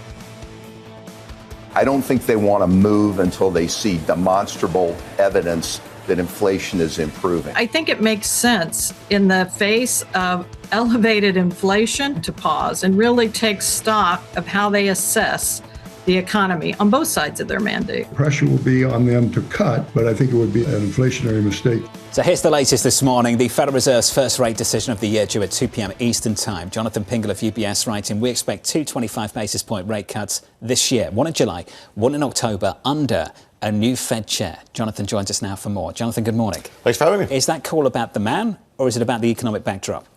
Well, it's a little both, actually. We are expecting that we get some strong inflation readings for the next few months, which we think will make it difficult for them to cut. We're also sort of waiting a little bit to see which way the labor market breaks. I mean, we do think the labor market is still pretty soggy. I think we've heard some of the recent layoff announcements after we had sort of the wave last year. Now, I think that is a sort of key variable for what might drive sooner. We think the risks probably tilt toward a potential sooner. I mean, we wrote last week also, we think March and April are probably a little underpriced in market expectations. But second half of the year, we are expecting that we will get cooler inflation data. And under a new Fed chair, potentially one that could make a compelling case for it's time to move. It's a little bit of both. We will get the new Fed chair, who I think will be under some pressure to lower rates. But we do think the inflation data will give them a little more room to do so. If we based interest rate decisions on how the consumer felt, they'd be cutting interest rates by 100 basis points today. The Conference Board consumer confidence number was absolutely dreadful. How disconnected is that from the other economic data? I don't think it's totally disconnected from the other economic data, but I mean, historically, like if confidence was this low, you wouldn't expect, 3% real consumption. But, I think this is a manifestation of sort of the K-shaped economy that we've been talking about. If you look at the growth in the U.S., like it's just highly leveraged to the AI trade, both the equity market wealth that the AI tech stocks have driven, pushing the upper income consumption. Those households are still awash in cash, wealth, liquid assets. Bottom 80%, struggling. I think you see that in the polls. You see that in consumer confidence. So I think it's this incredible bifurcation that's really driving that. But I think if you ask the average person on the street, they are worried about affordability.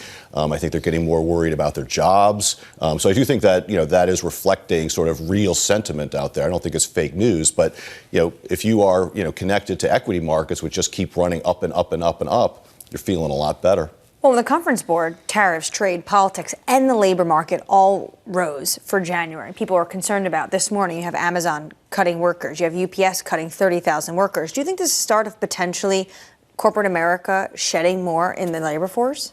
Well, I think this sounds like a continuation. We had a pretty big wave of layoff announcements last year. Like followed the Challenger series for quite a long time. They do a pretty good job of doing these tabulations, and we certainly were really surprised at how elevated layoff announcements were in 2025. I think with some expectations that the labor market was stabilizing, we thought that those announcements would sort of wane or cool. But I think this most recent sort of wave of announcements shows that this is still in play. Corporate America is still downsizing. They're still trying to figure out how to rationalize their cost basis, looking at sort of, particularly in segments where, you might be a little more exposed to the K-shaped economy or outside of tech. But do you think the market is absorbing these layoffs? The labor market? Yeah. Yeah, I mean, I think the labor market is absorbing the layoffs to the extent that they were last year. I mean, it's a weak labor market. I mean, if we think about what happened last year, unemployment rate ground higher. If you just take any sort of integral, if you think about part-time for economic reasons rising, work weeks looked low. I think this is a signal that the unemployment rate is probably likely to trend higher over the next few months rather than lower. It's quite a story, isn't it, Jonathan? We've got GDP at what? Where are we tracking now? 4? Something like that? Well, it depends, right? The Atlanta Fed's probably close to 6, right? 5.5. Let's run with that. Have you ever seen a number that looks like that, with a consumer confidence number that looks like that, and attitudes to the labour market that sound like this? When did that last happen? This is so unusual. It is pretty unusual. I mean, I think back to the last time I really think about this happening was sort of in late 2003, which I think predates probably most of the watchers of this. But that was a different structure of sort of what was unfolding. I mean, now I think we're getting a lot of noise from net exports, the swings in shipments of non-monetary gold. But I do think that what we're really seeing is just, I mean, the growth in the U.S. economy right now is so concentrated that normally I would say it's very fragile, in fact. But, we're ahead of getting some more fiscal stimulus from the One Big Beautiful Bill Act. We all expect the AI-related tech capex to continue. So it's hard to get too bearish when you know that, sort of a bumper tax refund season's coming and we are going to start to enjoy some lower tax rates. Lots of reasons not to cut interest rates, which is why some Well, that's exactly right. won't vote to cut interest rates later on. Can we finish on the politics? Sure. Is the news conference just going to be full of questions about whether he stays beyond May and why he was so assertive a few weekends back? Well, I started my career as a journalist. It's going to be hard for them to avoid trying to get This is why I've always liked you, Jonathan. Trying to get a soundbite out of Chair Powell. I mean, my guess is Chair Powell is going to try to deflect those questions as more appropriate for another time. But we'll see. He might want to make a statement. I somehow doubt it. But I don't think the press corps is going to be able to resist what's happening. Toothpaste is out the tube. He squeezed it. Exactly. It's hard to put it back in. This is the problem also, if he wanted to. He decided to make that video. He also released that video at an opportune time when the market was opening up in Asia. He was given the subpoena on Friday. He released it Sunday. He went to Lisa Cook's hearing, which the administration felt like that was very political. So he's moving in that direction. This is why I think he might flirt a little bit with some of those questions. Jonathan, it's good to see you. Great being here. Thank you, sir. Appreciate it. Jonathan Pingle there of UBS. What a strange moment to see GDP at the levels it's at with attitudes to the labour market and feelings about the general economy so depressed. I mean, that conference board, those comments, and coming from Dana Peterson, tariffs, trade, politics, labour market, all on the rise of huge concern for the everyday consumer. References to health insurance, and also this one struck me, war edged higher. People are actually concerned in their everyday psyche or thinking about the geopolitical tensions that we are seeing. And that's probably why we're seeing things like gold absolutely rip this year. Meta building a data center the size of Manhattan is not going to make people feel better about their prospects to get a job if they're out of the workforce. No. And then you have to think, well, even if the Fed were to cut interest rates, how does this solve AI replacing our jobs? Let's hope they don't. Up next, Priya Misra of JP Morgan, Brent Thill of Jefferies, Aditya Bharve of Bank of America, David Rubenstein of the Carlyle Group. The third hour of Bloomberg Surveillance is coming up with equities at all-time highs at a close in yesterday's session. And this morning, we had some weight to the rally. The S&P 500 up by 0.25%. The Nasdaq up by 0.9%. The dollar close to multi-year lows, and gold at all-time highs. What a fascinating market we have worldwide. From New York City, you're watching Bloomberg TV.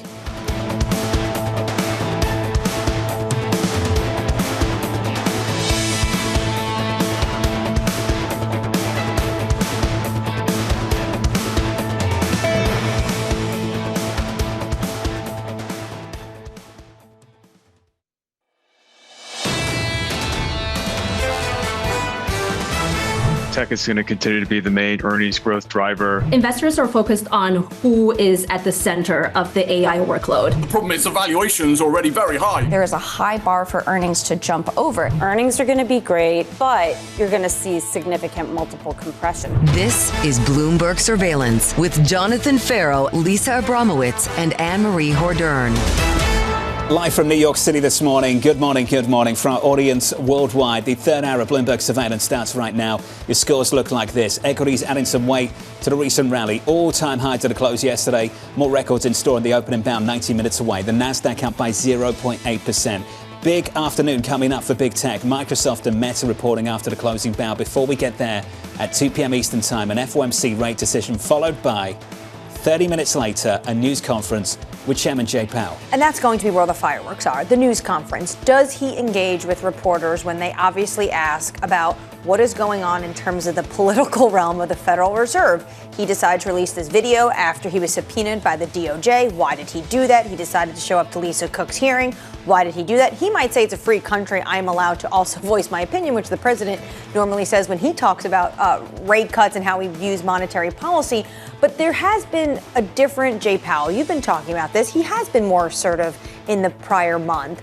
And will he engage with reporters on why he has been more assertive? And also, is he sticking around? Assertive is one word. Another one is confrontational. It was surprising to see him engage the way he did a few weekends ago. And I would say, look, base case is he won't engage because in news conference he hasn't. But based on the performance of the past few weeks, maybe there is some space for him to say something a little bit later on this afternoon. I hope also we have some space to talk about the actual substance, the backdrop for this economy right now, the recent decline in unemployment, how much weight he wants to put on that, whether they have put to bed their concerns about the labour market and the adjustment recently is truly over for the committee. And I'll also say about this, about the future, I'm getting pretty bored of hearing the same thing. Tax refunds are going to be better. Tech companies are going to keep spending and GDP growth is going to be fantastic when the consumer is feeling so bad about the situation at the moment for the economy and for the outlook for the labour market. Depending if you read Dana Peterson or you listen to David Solomon over at Goldman Sachs, you get a very different view of the American economy.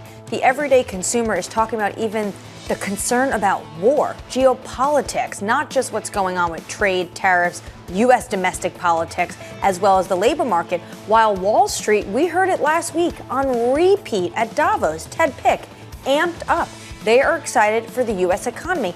And it is that tension that Jay Powell might have to grapple with this afternoon in the news conference. If you're just tuning in, welcome to the programme. Stocks doing OK, up by about 0.25% on the S&P. The Nasdaq doing better thanks to fantastic numbers from ASML in Amsterdam, in the Netherlands for the fourth quarter. Bookings just absolutely obliterated estimates. Coming up on the programme, we'll catch up with Priya Misra of JP Morgan with the dollar at multi-year lows. Brent Thill of Jefferies with earnings from Meta and Microsoft on deck after the closing bell. And Aditya Bhavia of Bank of America previewing today's Fed rate decision. We begin this out with stocks at record highs and the dollar at multi-year lows heading into the Fed's meeting. Priya Misra of JP Morgan writing, expect Powell to focus on the Fed's mandate rather than the politics. Despite all the Fed chair drama, we have a divided Fed with different views on risk to the mandate, and the chair has only one vote. Priya joins us now for more. Priya, good morning. Morning. Is this a different Fed? Because that one vote used to count for quite a lot. I think, the Fed chair's job is to sort of build consensus. But look at, what you've been talking about. There are so many cross currents here, with this highly concentrated GDP, the K-shaped recovery, the low hire, low fire economy. The risks to the mandate are sort of two-sided. And that's why we have a divided committee. So can any Fed chair sort of build consensus? I think Chair Powell did a lot, but they've already reached the sort of realm of neutral. So I think any Fed chair coming in is going to have to contend with the fact that you're close to neutral. It's between 3 and 4. They're right there.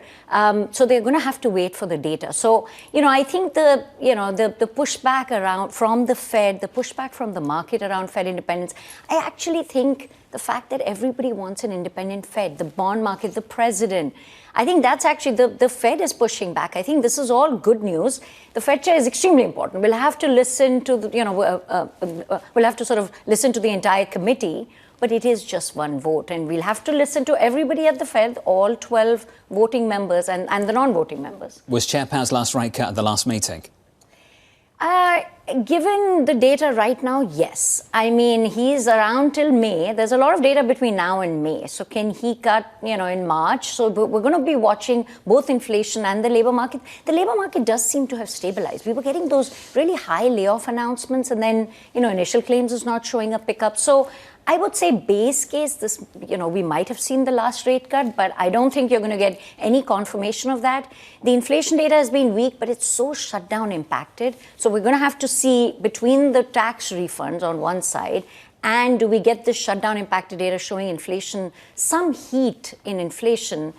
I think for now, they might not do anything. The market's not pricing in any rate cuts in the first half of the year. I think rightfully so, but we're going to watch all of the data. I hope there's no shutdown, because that's going to, we're just getting somewhat clean data. I would really hope that we continue to get that clean data. The Fed is otherwise likely to stay on hold. But I think rate cuts second half of the year is our base case. I think, if inflation continues in its current downward trajectory, I think there's a few more rate cuts this year. Well, isn't there a chance that Jay Powell might be there for those rate cuts, given the fact that Senator Tillis is basically saying, I'm not moving ahead with the pick until the DOJ investigation is wrapped up? How are you thinking about the politics? Do you think it will seep into the monetary policy decisions? No, I don't think politics will drive in. I think the Fed does what they've always done. They look at the data, they assess risk to the outlook, and then they take an action.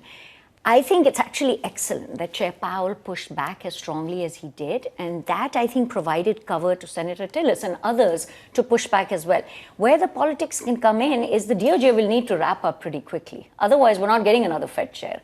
I think the likelihood, to your point, maybe Chair Powell is more likely to stay on as a governor.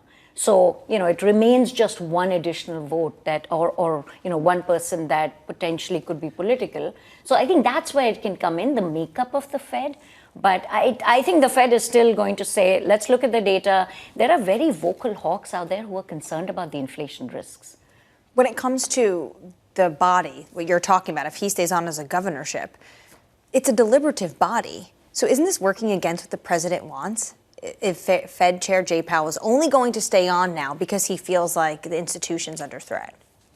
But I would say Chair Powell is extremely credible.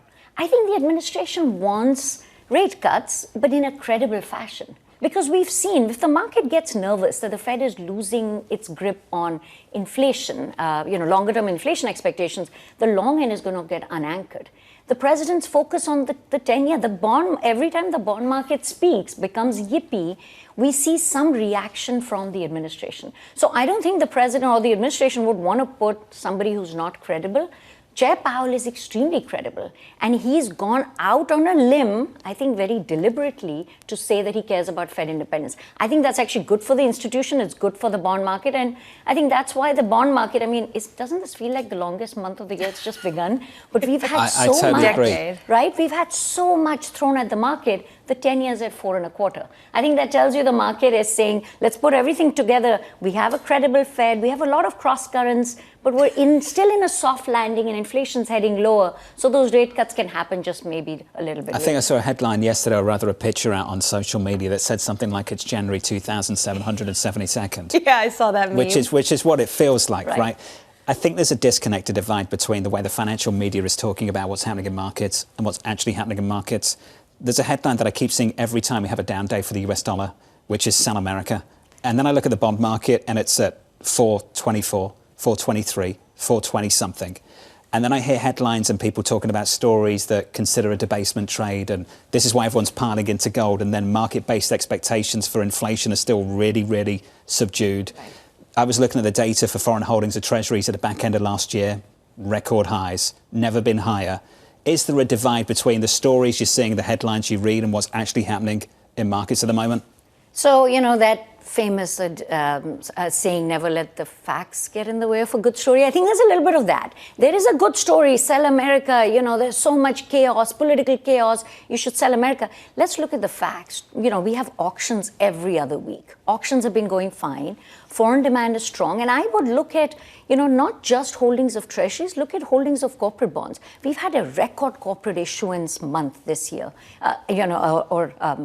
this month. We've had significant inflows from foreigners. So why are credit spreads where they are? We're seeing the demand. So the technicals for fixed income, technicals for equities remain strong. So it's hard for me to say sell America when the rest of the world is still buying American assets. The US is still growing significantly, outperforming the rest of the world. We still have the most diversified, liquid, deep markets.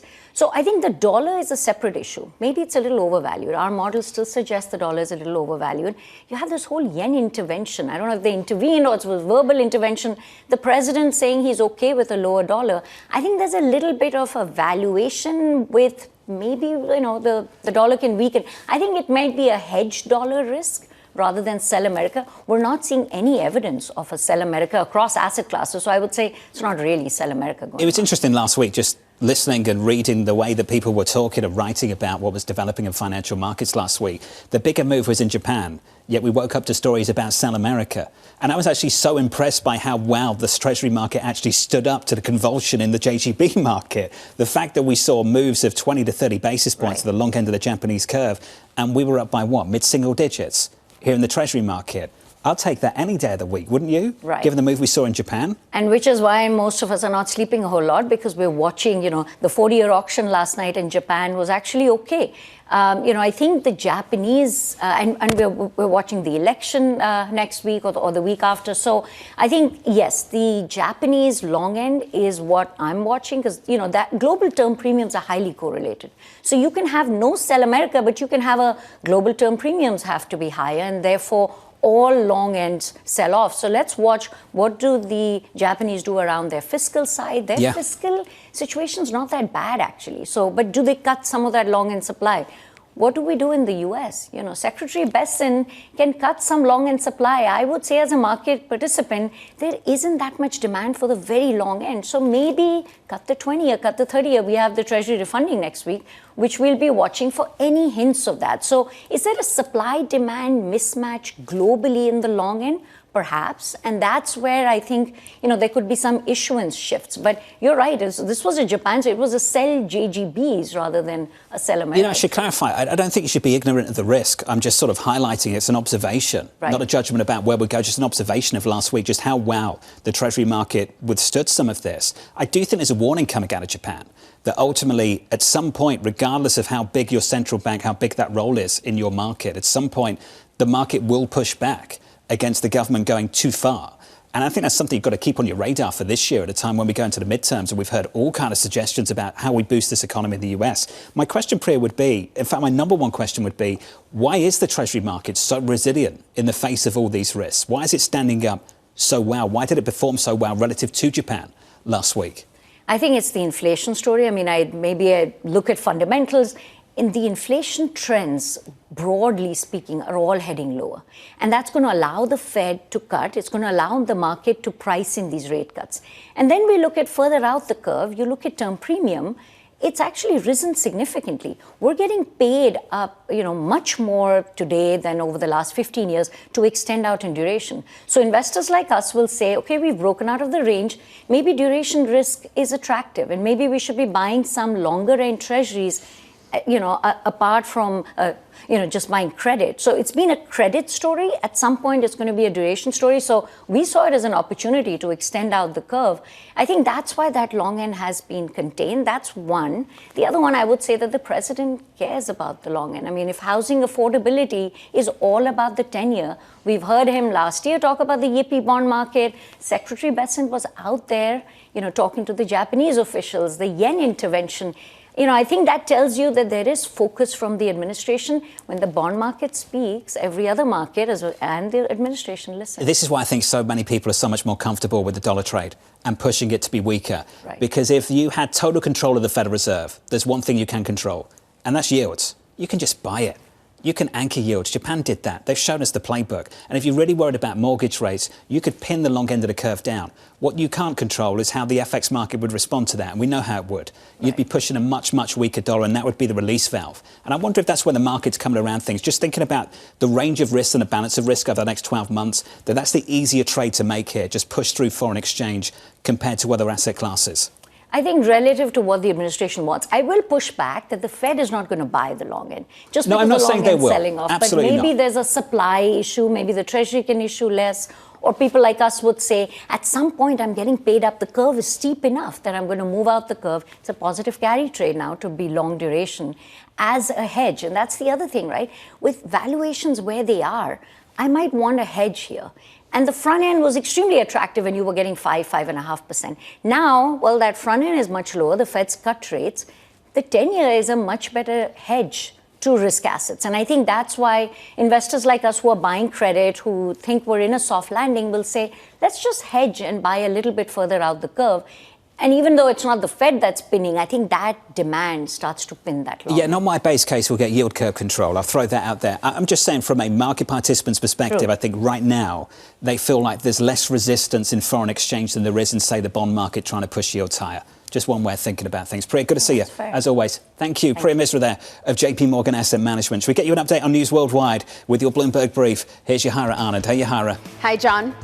Fed chair finalist Rick Rieder's past political donations could complicate his candidacy for the job. Records show the BlackRock executive has donated to some of President Trump's biggest political rivals. Reader gave to Nikki Haley's 2024 presidential campaign and Democrats Pete Buttigieg and Cory Booker's 2020 runs, among others. Meanwhile, shares of Starbucks are rising 7.5% in the pre-market after the coffee giant posted strong earnings. Global sales at established locations jumped 4%, rising for the second straight quarter and easily topping expectations. The results mark a continued move in the right direction under CEO Brian Niccol, who has prioritized improving service and speed while reducing menu complexity. And 2 Senate Republicans are calling for Homeland Security Secretary Kristi Noem to lose her job following the deadly shootings by immigration officers in Minnesota. Lisa Murkowski saying it's time for Noem to step down, and Tom Tillis saying he has no confidence in her at all.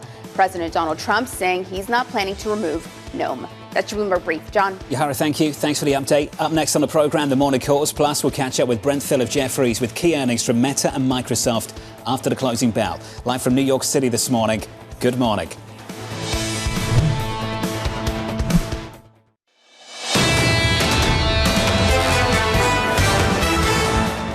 I'd be a little bit more worried about the long end bond yields. The short end leverage stuff can be painful. If we really get that sort of long end bond yield moving, and we've already seen it happen in bonds and in gilts and now in JGBs, if that spreads over to the U.S., that's a bigger issue to me. You don't know when it's going to happen, but there is exposure to these fiscal headlines. And, hopefully in the U.S. we don't experience it, but I just wouldn't write that one off as a risk solved. I think we all hope Stuart's right. Stuart Kaiser of Citi, remarkable how resilient this Treasury market has been in the face of all of these risks we've been discussing every single day on this program. Check out the equity market this morning. Stocks doing better, up by a few tenths of 1% on the S&P, up by 0.8 on the Nasdaq. Big tech very much in focus. We'll get to that in just a moment. Let's get some morning calls. First up, B of A, lowering its price target on United Health to 314 after the company reported earnings, seeing risk of more rate pressure in future years. Elsewhere, our second call from Baird, raising its price target on Texas Instruments to 225, believing the company is well entrenched into a cycle recovery. That stock is higher this morning by more than 7%. And finally, KeyBank, raising its price target on Amazon to 308, saying the tech giant remains its key idea in large cap internet and retail. The stock is marginally higher this morning by 0.5%. Let's stick with tech. Meta and Microsoft among the companies reporting earnings today.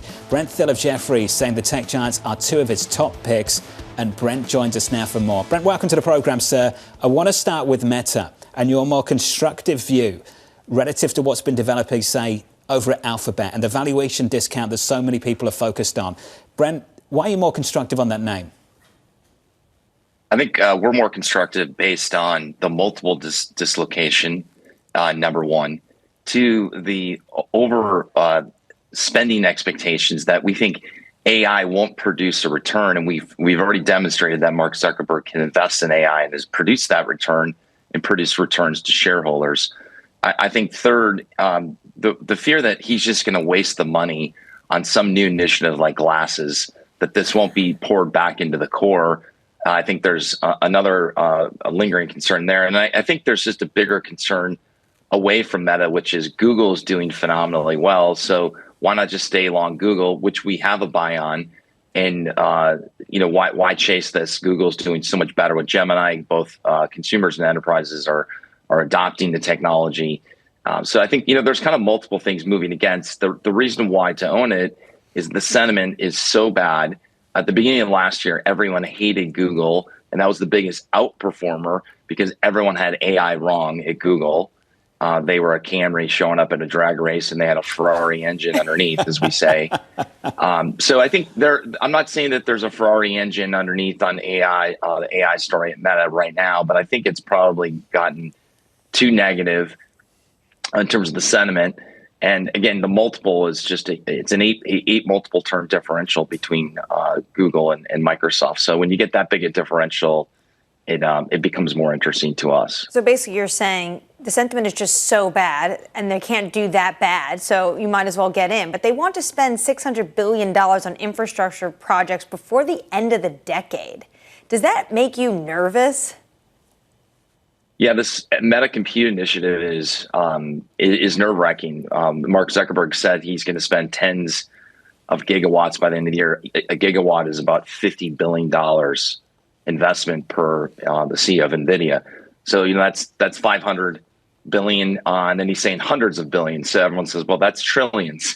And so that spending, to your point, is, are they going to get a return? And I think you got to go back to AI works with companies that have data, users, and capital. And when you think about the dollars that they're deploying, they've shown the ROI, they've shown the return. You saw what Amazon's doing. You see what Google's doing. You see what Microsoft's doing. It's not like what Meta's doing is any different. They're all spending.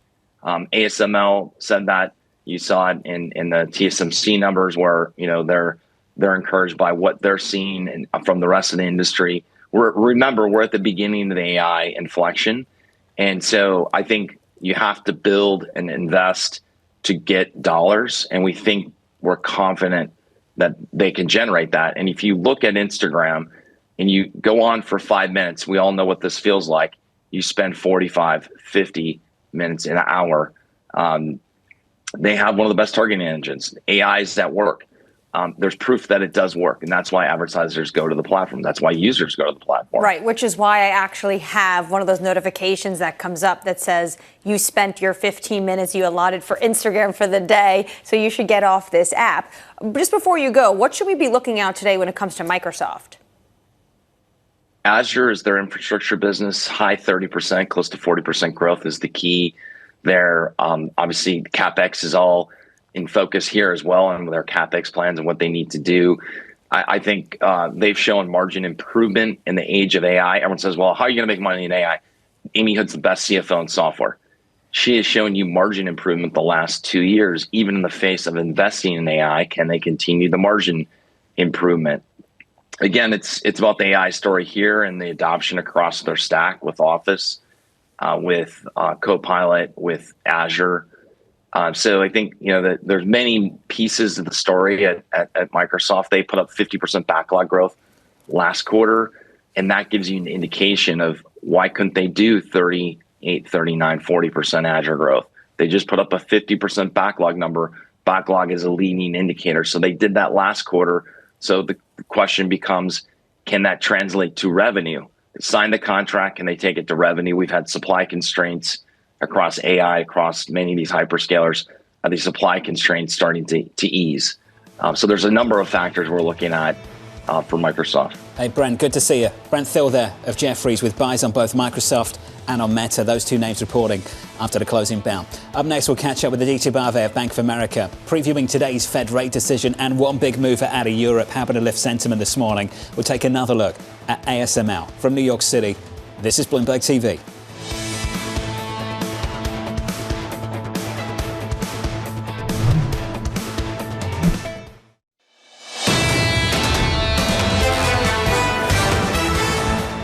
At the opening about 60 minutes away, equities, the stock market at record highs on the S&P 500, all-time highs at a close yesterday. Some follow-through, some positive follow-through. Up by 0.2% on the S&P. On the Nasdaq, some real outperformance, high by 0.8%. Sentiment gets a lift, and it gets a lift in Europe.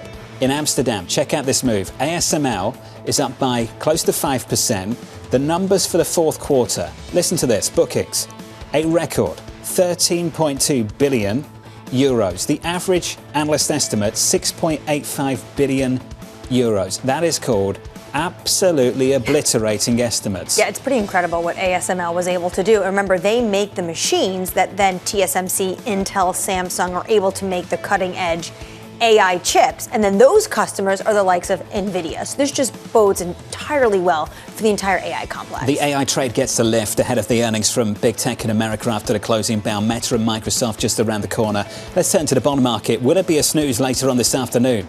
2-year, 10-year bond yields down by not even a basis point. 10's at 4.24. The focus of Wall Street right now seems to be much more on the politics than the policy. We'll get into that in just a moment. The fireworks, we've been talking about it, the drama, the headlines in foreign exchange and precious metals. The dollar close to multi-year lows and gold at all-time highs. It's an 8-day record-breaking winning streak for gold, up another 2% in today's session. Jim Bianco on Twitter was with a great chart saying this is the K-shaped trade.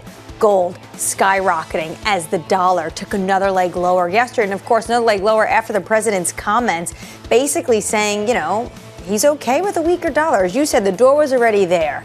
opened. He just pushed it open a little bit more. 8-day winning streak for gold, the longest going back to March 2024. As we count you down to that Fed decision, the first one of the year, 2 p.m. Eastern Time. Mike McKee joins us now from Washington with a preview. Mike McKee, is this going to be light on substance and heavy on politics? Well, I think that's what people are anticipating. The question is, will Jay Powell play along? We are not expecting the Fed to change anything with its benchmark rates. The kind of key question for Wall Street is, what do they say about the future? Do they continue to include the phrase that in considering the extent and timing of additional moves in the Federal Reserve rate? That's going to be the key thing to look for in the statement today, additional adjustments. And if they don't do anything along those lines, it will be kind of snoozy, except for we'll be watching to see who dissents, who else dissents, because we know Stephen Myron will. And then the main question you asked, John, is will Jay Powell talk about policy only, or will he delve into the politics of his relationship with the president and the Fed's relationship with the Trump administration?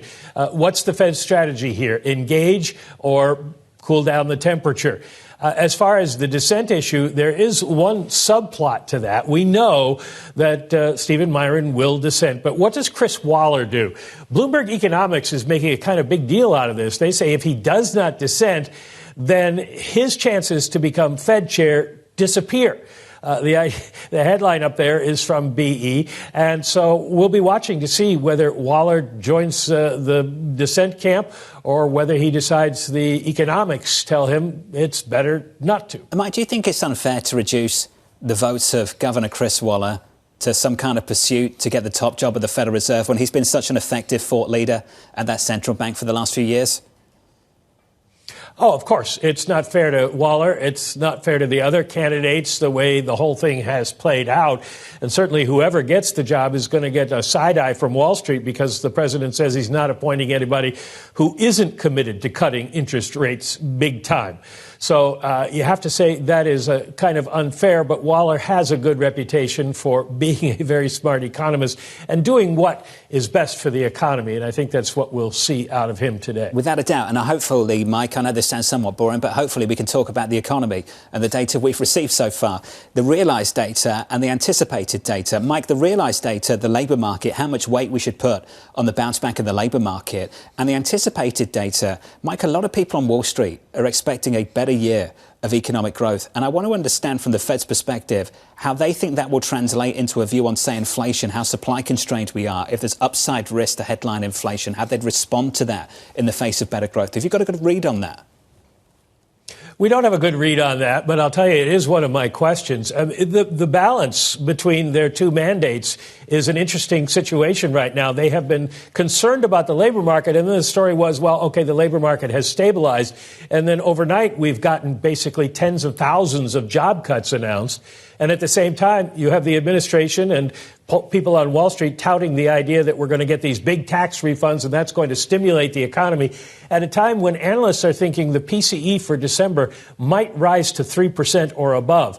So where are they on that balance between those two things? That's going to be a key question for Jay Powell as well. Mike McKee, thank you, sir. You're world class, and we're looking forward to your performance in the news conference a little bit later and the questions you've got to ask. Mike McKee there, as someone messaged us just moments ago, for a lot of people, if they get those refunds, they're going to the utility companies. Absolutely. They're paying for heating, especially if you're along the East Coast. And we have seen electricity prices have just skyrocketed. Partially is what is going on with supplies. Also, the fact that data centers are using more and more of that supply, which is why the president is telling tech companies they need to pay up for it.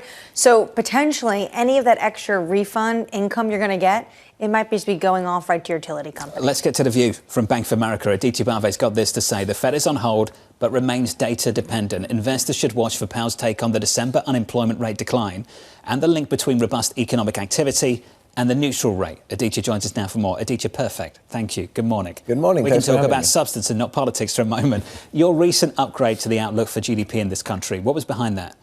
So it's a couple of things. The first one is what Mike mentioned, the tax refunds. We think that amounts to about 135 to 140 billion in fiscal stimulus just around tax season. Most of that will be in refunds. Some of that will be in smaller tax liabilities. But however you cut it, I think what that does is it really front loads the consumer stimulus into the first half of this year. If you layer that on top of the significant outperformance of GDP in the second half of last year, 4.4% third quarter, fourth quarter tracking almost 3% for us. For others, like the Atlanta Fed, is tracking about 5%. So you put all of that together and your annual average growth rate can easily get to around 3%. Does that come with hotter inflation? To a degree, yes. And we have the core PCE getting stuck around 2.8% by the end of this year, partly because of the strength in growth. But the other thing that's probably going on is that potential growth has moved up because productivity growth has moved up, and that has important implications for the neutral rate. Well, when it comes to what is going on, though, for the Federal Reserve, maybe inflation concern if we're going to run a hot economy, but what did you make of the conference board yesterday, especially when it comes to a proportion of consumers who think jobs are plentiful and those hard to get? That worsened. They're concerned about labor market. The labor market differential has deteriorated significantly. It's at a level that's probably consistent with a much higher unemployment rate than what we're seeing right now. And it's kind of consistent with this broader trend we've seen in the data where sentiment data are underperforming the hard data. And that's been true for a few years now. So when the chairman decides to go speak to the press, besides the politics, do you think he leans into the concerns of inflation and running the economy hot, or the concerns that you're seeing in consumers from the conference board? I think Powell is going to stick with the hard data. And it's interesting because there's still a question of how he talks about the labor market. The labor market's definitely soft. I don't think there's any question about that. It's not showing any signs of reacceleration. But what you had is several months of consistent increases that were quite concerning, and then a big drop in December. So if you lean into that and you say, okay, well, on net, we haven't moved up that much, that's a more hawkish story. It validates what markets are pricing right now. But if you say, look, that's one data point, we need to get confirmation of that because the prior months were a little bit concerning. Then I think that could open us up for a dovish surprise, given that we've basically priced cuts out for the rest of Powell's term now as chair. I think it is understandable why consumers feel the way they do about this economy for a whole host of reasons. But let's just take the character of GDP. When so much growth is coming from tech capex, you can understand why the average consumer is not feeling it. When we talk about payrolls bouncing back and so much of it comes from one sector, healthcare, I think you can sit here and understand why the average consumer is not feeling it. The character of growth appears to have changed, Aditya, and I just wonder if that's going to be the story going through the next several years and something we all have to adapt to. I think that's a very reasonable thing to think about. There's a lot of K's in the economy. That's one way to explain that, and I think it extends to consumer spending as well. So a lot of growth from capex, but also a lot of growth from consistent, significant upside surprises in consumer spending. But the thing is, it's skewed towards higher income households. You mentioned the neutral rate. Yep. Your understanding of whether it's moved up or down, where are you now?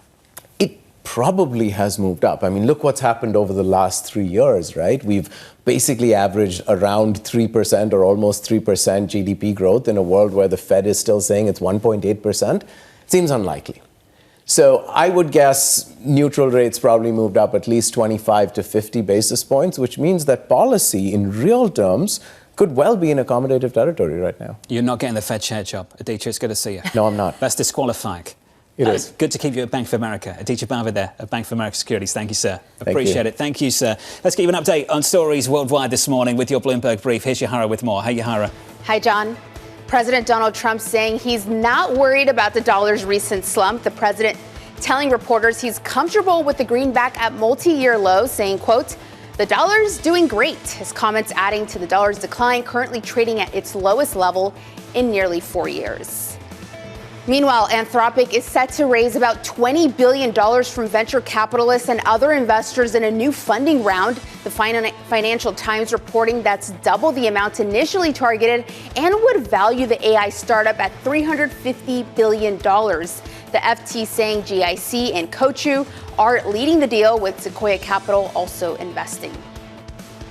And baby formula manufacturers are facing a global crisis as new contamination scares trigger widespread recalls. Reports indicating infants are getting sick from formulas designed to mimic mother's milk. The crisis centers on a European manufacturer recalling products with fatty acid intended to support brain and immune development. That's Bloomberg Brief. John. Yahara, thank you. Appreciate it. Thanks for this morning. Up next, we'll set you up for the day ahead. Lots of tech earnings after the close and a Fed decision later on this afternoon. We'll catch up with the Carlyle co-founder and co-chairman, David Rubenstein, in just a moment. From New York City, you're watching Bloomberg TV.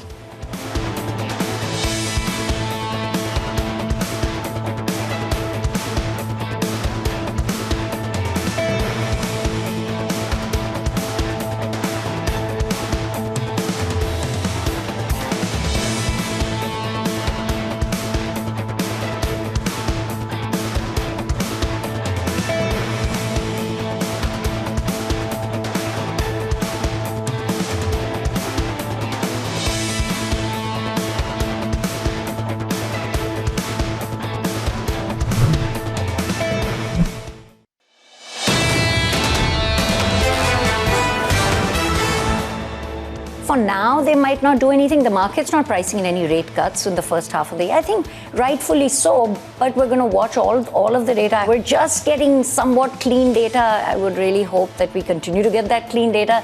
The Fed is otherwise likely to stay on hold, but I think rate cuts second half of the year is our base case.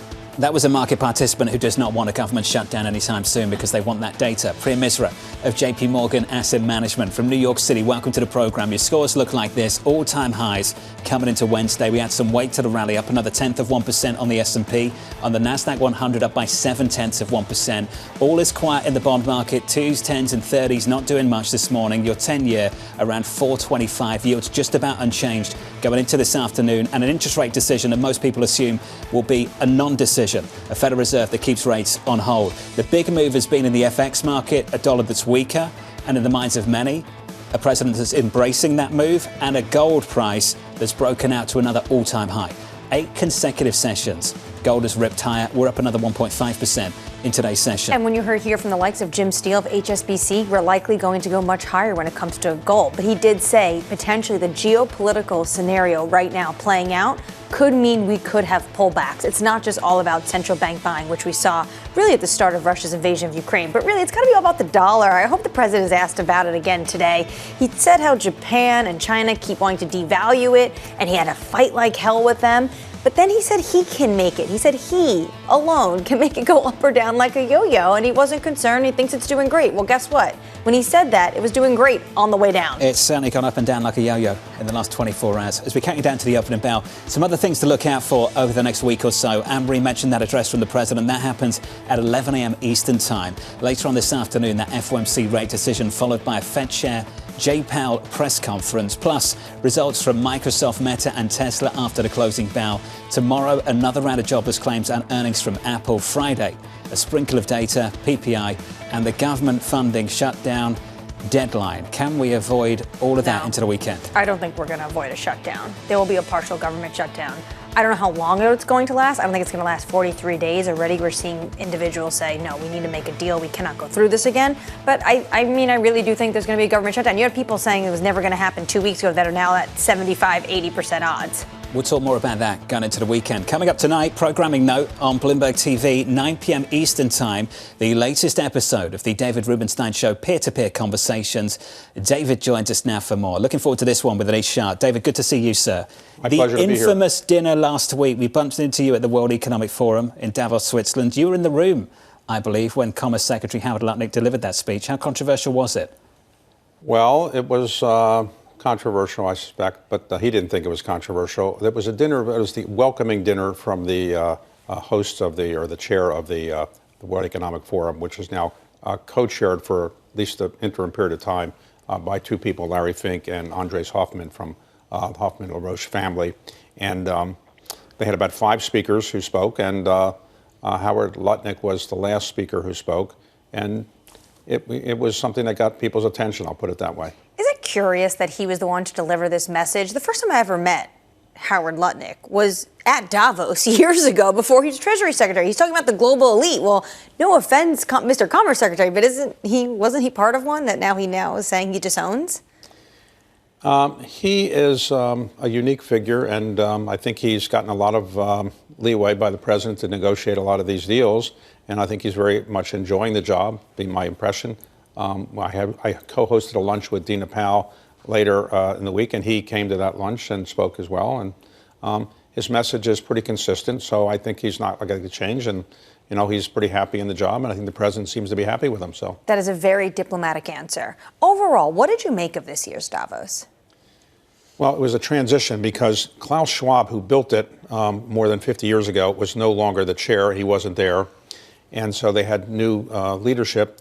I think there were more CEOs than they've ever had before. They had more foreign leaders. Virtually every European leader showed up. And clearly, when the President of the United States shows up, it tends to dominate the news. And a lot of people stood just watching President Trump's speech for an hour or so. And everybody was waiting for the punchline. And the punchline that people were expecting didn't show up, which was that he was going to use military force. That didn't show up. So that was the big news.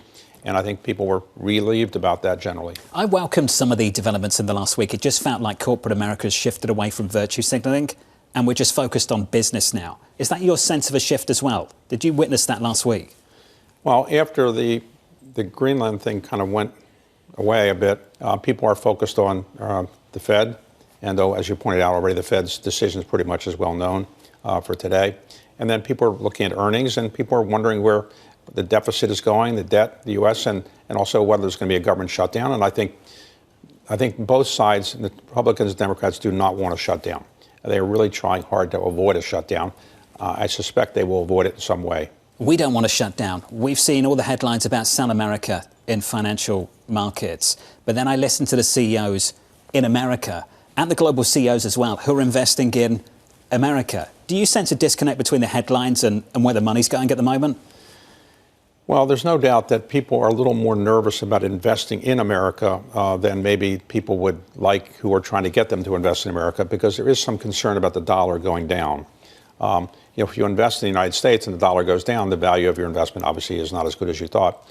But it's not been the major cause of concern for foreign investors. They're just worried about where the U.S. government is going. It's very hard to predict where the U.S. government is going for a lot of foreign investors. People want, business people, predictability. Tell me what the rules are, and I will follow the rules. And sometimes the rules are unpredictable or they change a lot. So to the extent that there's consistency, I think more and more people will invest in the U.S.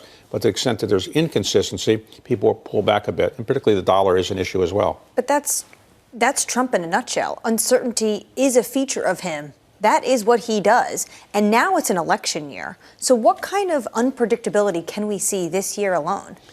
Well, I can't predict the unpredictability of the leadership of the government, but I would say there are a lot of issues that people are worried about. And right now, I would say the U.S. economy seems to be doing pretty well. I think growth is pretty good. Inflation is pretty much under control. Relatively speaking, it's not going to be at 2%. And unemployment is at a tolerable level. It's not as low as we might want. But generally, the economy is in pretty good shape. And whatever people might say about Jay Powell, and I'm a big supporter of his, we haven't had a recession under Jay Powell's leadership. Normally, Fed chairs often get blamed for recessions. Other people get blamed too. But he's had to increase interest rates to deal with high inflation, and he's had to lower them when inflation came back. And normally, when you increase and you decrease, you get some kind of recession along the way. We haven't had a recession. So in my view, he's done a pretty good job. Having known the man, do you think he's going to entertain any questions today regarding will he stay on after his chairmanship, or the more assertive stance he's taken against the White House? I don't want to pretend to speak for him, but I would be surprised if he said anything other than, here's what we did today. Boring. But it's actually interesting because when you had previous Fed chairs, they didn't tell you what they were going to do in advance, and they didn't explain it 30 minutes later. He does it in English so you can understand. So I think to his credit, he actually explains what he's doing, and people can understand it. Many times the Fed never actually had press conferences before. So I think he's done a pretty good job, and I suspect in the end, he will announce at the appropriate time what he's going to do. He is not Greenspan, that's for sure. It's a very different communication style, without a doubt. It's different than Alan Greenspan or Paul Volcker. They were more, I would say, difficult to understand. David, tons of volatility around this institution. I've been surprised by how it hasn't really been consequential at all in financial markets. I struggled to find a read-through from the volatility around the institution and how it's rippling through financial markets. In fact, the Treasury market has been very resilient in the face of a lot of risk. As a market participant like yourself, what's your conclusion as you see that play out? Well, I think people are unclear where the government policy is in some areas, and therefore they are hesitant about making some long-term commitments. But on the whole, the business community is more or less supportive of what the federal government is doing. I mean, most of the CEOs are more or less in line. I mean, they don't agree with everything the administration is doing, but they recognize that there's less regulation than there was before. It's easier to get a decision about mergers or acquisitions than it might have been before. So I think some business people are pleased with it, but some business people are basically doing what they need to do to help their company, but they may not personally believe in everything that the president is doing.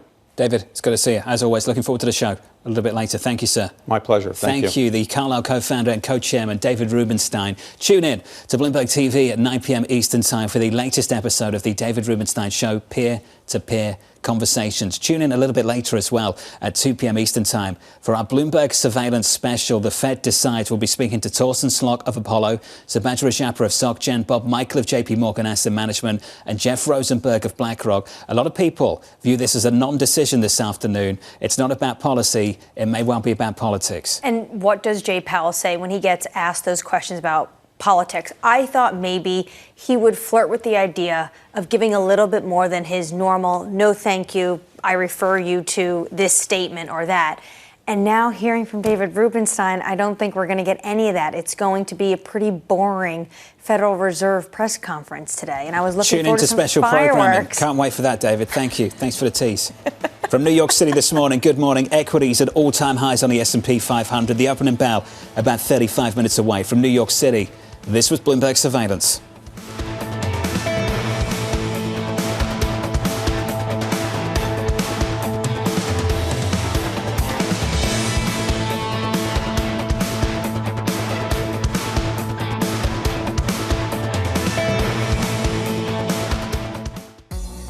The quarterfinals at the Australian Open. Alina Svitolina reached the semis down under after she took out Coco Gauff in under an hour. But it was the American who hit the headlines after taking out her frustration on her racket after the defeat. Svitolina will face world number 1 Aryna Sabalenka for a place in the final after she took out young American Iva Jovic. And don't forget, TC Live will keep you up to date daily.